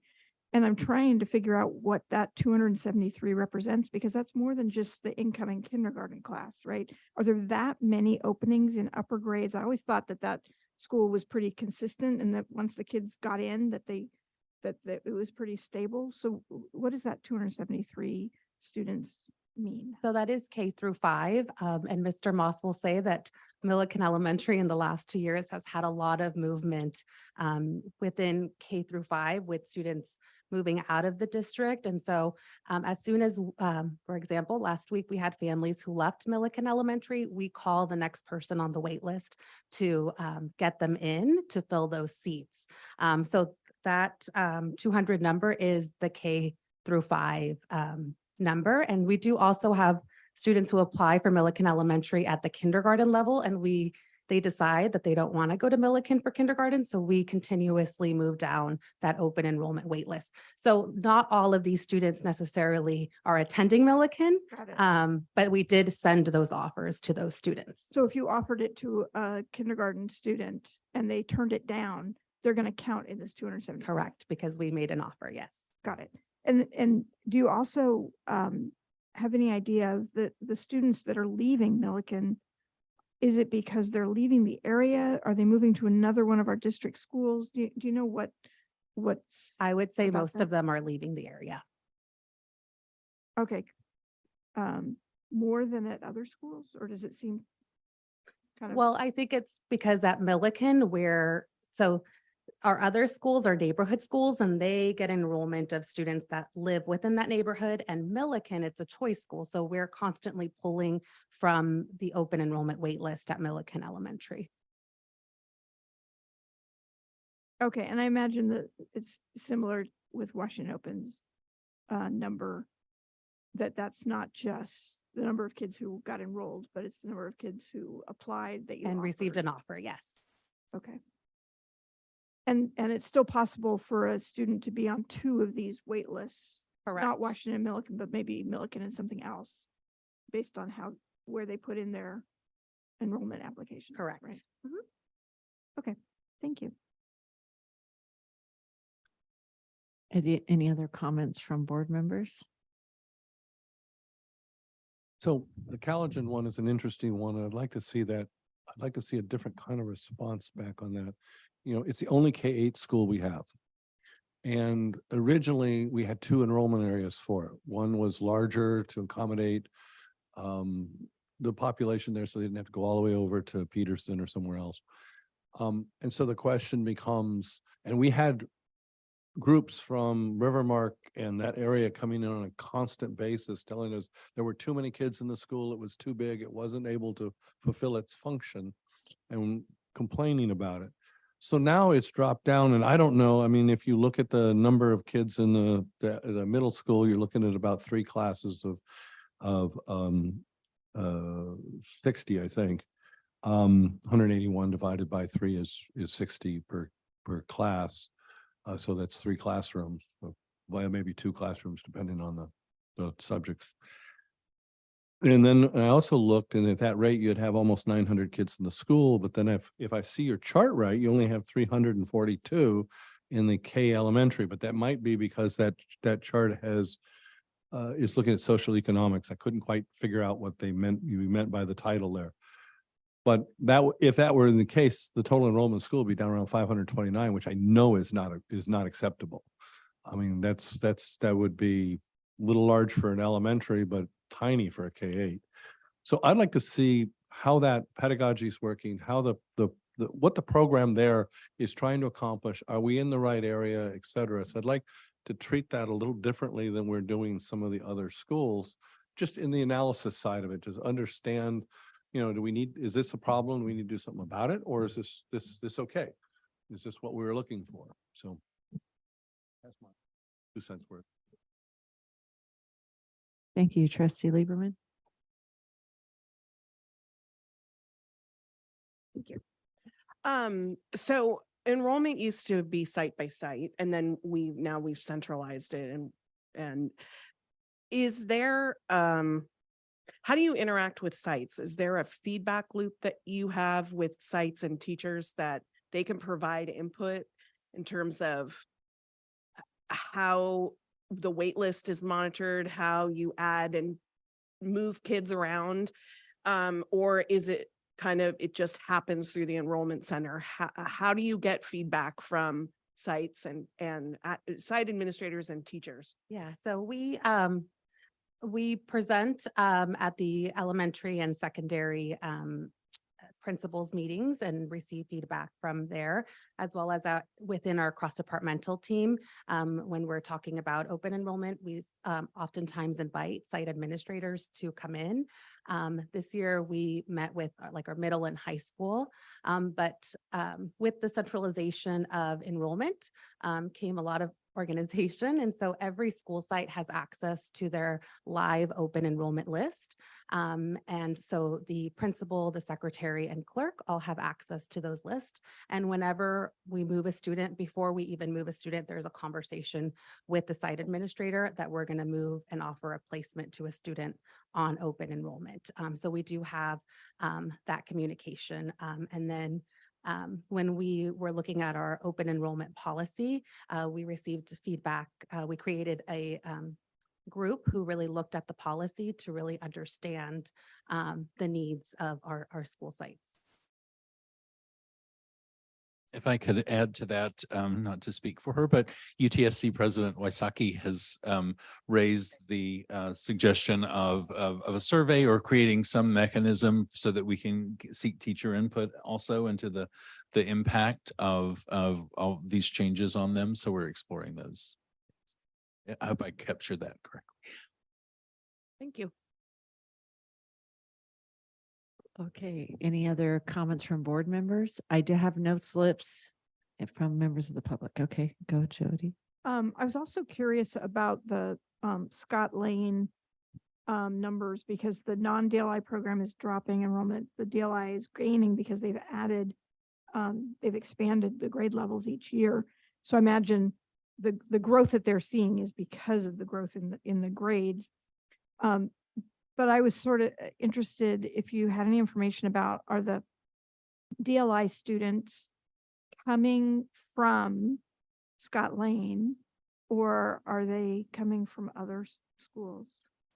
So they're coming from both. I would say almost, Kathy, correct me if I'm wrong, like a 50-50, where 50, so this year, so last year they only had one class. This year, well, they had a class and a half. So they had a combo class in the K1. And this year they did a lot of outreach.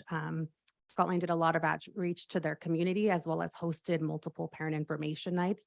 And this year they have two kindergarten classes where I think there's more of a balance between neighborhood students going into kindergarten as well as students from other schools. And then in their first grade, we did see an increase of students that were Scott Lane resident students transitioning into the DLI program because they were exposed to that program throughout the school year.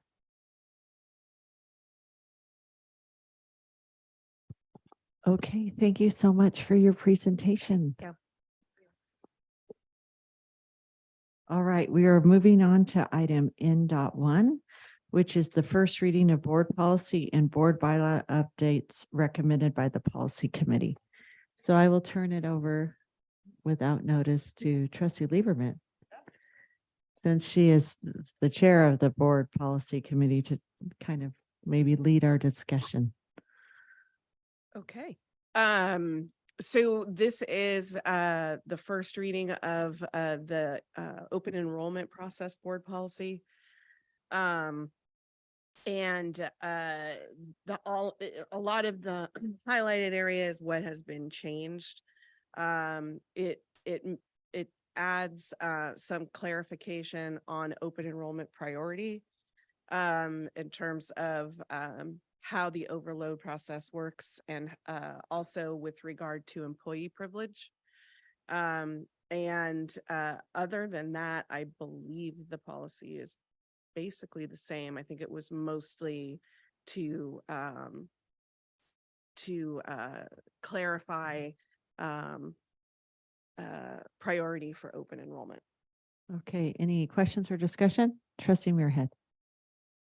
Well, I just wanted to raise that in the policy committee, it was discussed that those priorities used to just be in the AR and that it seemed more appropriate that the board be able to weigh in on those priorities. And so that was why the request was made to move them to the BP instead of just having them in the AR. So that's why you're seeing those here is because we wanted to give visibility to the board and the community to be able to weigh in on them.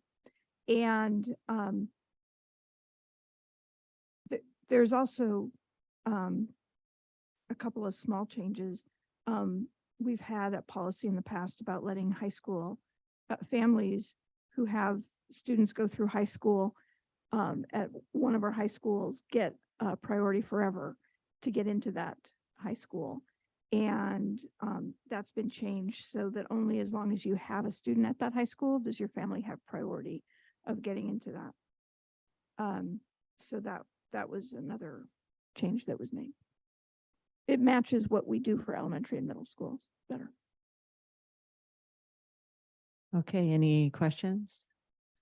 I'm definitely okay with that change. My children could benefit from their older stepchildren. I mean, their older steps that have siblings, but I don't think that would be fair. Given they'll be going to high school about 30 years apart. So let's get rid of legacy in the district. Any other questions or concerns or anything to go on this? No? Okay. All right, the changes looked good to me. If there's no other concerns, we will move this forward to action. Okay, next we have N.2 instructional material adoptions of 5th grade growth and developmental curriculum puberty talks by Health Connected.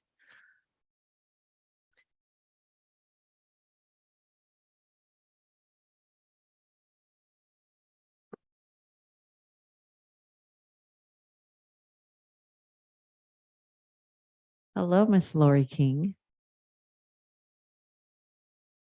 Now I'm on. Hello. I am here to give you any information that you need about puberty talks. So fire away. I don't have a formal presentation. but this I've is already what- done this with my children. This is what the binder looks like. So I'll just give you a little bit of background. We've been teaching growth and development in 5th grade forever. And we have been using a program called Procter and Gamble. And I believe it's been a 2-day-ish cursory overview of reproductive changes and hygiene. So in 2017, 8th grade, middle school, and 11th grade adopted a new sex education program curriculum by this publisher, Health Connected. And so we thought it was time to update 5th grade. It is the same publisher that the students will be seeing in 8th grade and now in 9th grade. And this is 5 units, 1 hour each, taught by their 5th grade teachers who all went through training last spring. We had follow-up discussions about questions that they may have, but they went through a full day of training. And we also had a parent night that we offered parents to attend virtually, hosted by the publisher. And so this was reviewed and piloted last spring successfully. Thank you. Are there any questions? I think I don't have any. Oh, come on, Andy. Well, sorry. So one of the statistics we keep hearing about is that puberty, the age of puberty is lowering. It's getting lower and lower. I won't get into all the details. Are we seeing that be a factor? We did the 5th grade, which seems an appropriate age to me, but is there been any concern about that or? I think these publishers are quite aware of that. And also, we follow Ed Code and the state framework. So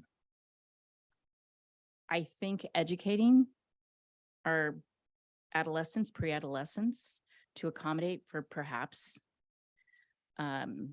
younger development. It hasn't been mentioned in this curriculum at all. I don't know anything. I don't have any information on that. Well, and it might be best handled in some way offline. I don't know. It's a difficult topic. Obviously, we're even struggling here with it. So, but that it's been a national trend and it's been something that's made quite a bit of headlines. Some very young ages of 6 and 7 in some cases. Oh, well, then it's So- good that we have a comprehensive, program that will answer all questions Okay, and solve. that was my only question. Thanks. Okay. Thank you. I do think that, well, I'm really glad we have this. I do think also a lot of teaching happens by moms around and dads around that subject. So at least I hope that the parents are taking time to talk to their children about their growth and development.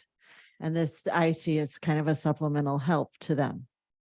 Yes, and we send out a letter right before this is to be taught, and parents have the opportunity to view this. And also, I believe we may be having another parent virtual night since this is new. Great. Trustee Lieberman. I'm not on. My daughter went through the pilot last year. And I found it to be a great program. She learned a lot. She didn't come home traumatized. It informed her of what to expect. And she is going through puberty. And so I found it as a parent, not that it matters to the other parents, but as a parent, I found it appropriate and a very well done program. So for what that's worth. That's worth a lot. All right. Any more comments or questions? Okay, thank you. Okay, we will now move to our last agenda item, which is O.1, report from the board. Trustee Ratterman, anything to report? I've had enough to say today. Thank you. Thank you. Was said with love. Trustee Gonzalez. I mean, it's a few events and there's an event tomorrow morning at 9:30 at Silicon Valley Career Technical Education. They're going to be highlighting 2 programs, their new EV program, electric vehicle program, and their new, they're expanding the nursing program. So I want to see what the expansion is, but they already have a nurse assistant program, so they're going to expand that. And just wanted to mention, yesterday we did go to the, some of us went to the Santa Clara County School Board Association dinner, fall dinner, and the panel of students was the highlight of the night. And just in sitting there, I kind of came to me that maybe we should have an innovation fund like we did in the past for staff, for our students, where they can look at applying maybe for some resources. I guess Mark's out of the room, so maybe he's okay with it.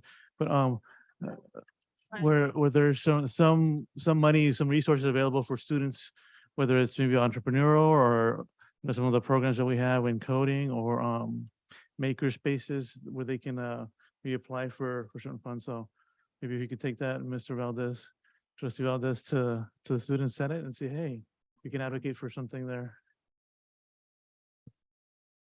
Trustee Ryan, I will pass. Thank you. Trustee Lieberman, I'm good. Thank you. Student Trustee Valdez, Not much to report. Thank you. Trustee Muirhead. Yes.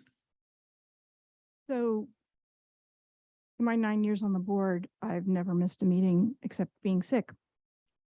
And the last board meeting, I left early because as a Jewish American, I felt it very important that I be at another event, and I helped coordinate an interfaith community solidarity event that same night. And where we came together as an interfaith community and many elected officials to condemn the terrible terrorist attacks that Hamas inflicted on Israel and now on their own Gazan people. And I have to say to my fellow Jewish Americans and my fellow Israelis, we have many of them in our community, that they are going, all of us are going through a lot right now.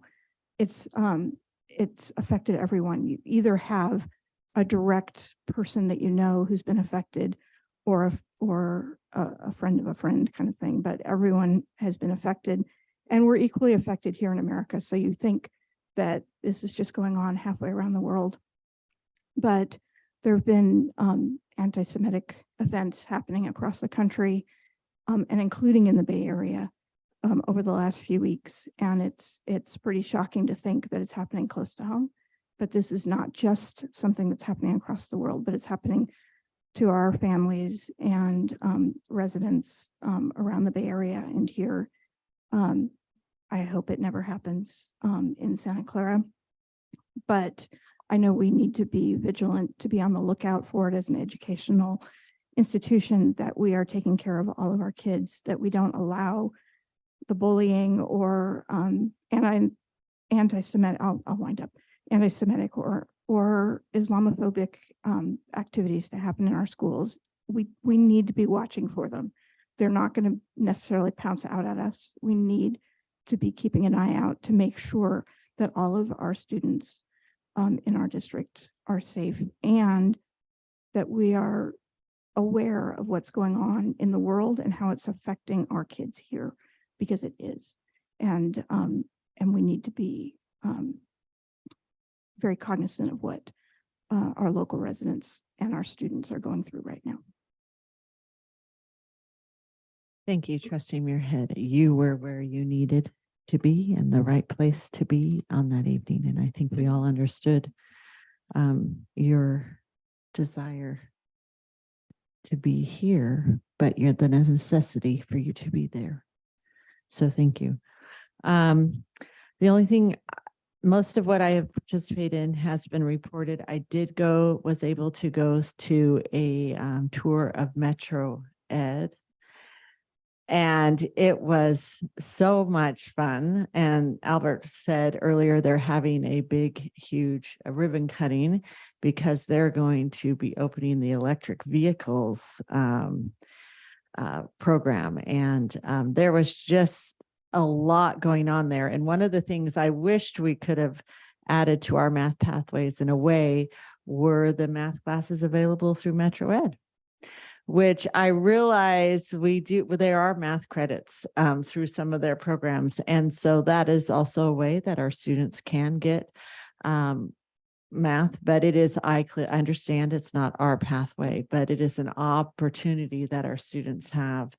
And so it was nice to go on that tour and be reminded of how many of their courses are UC approved and do fulfill requirements that our students need to graduate, so that even though when we looked at some of our courses, we're like, gosh, what do the kids have? Well, there is an option, and it may not be within the walls of our schools, but it's in through that program. And a lot of our kids do take advantage of it. So with that, do I have a motion to adjourn? Rotterman. And a second, all in favor, please say aye. Aye. Student Trustee Valdez, Aye. send us home. Thank you. Have a good evening, everyone.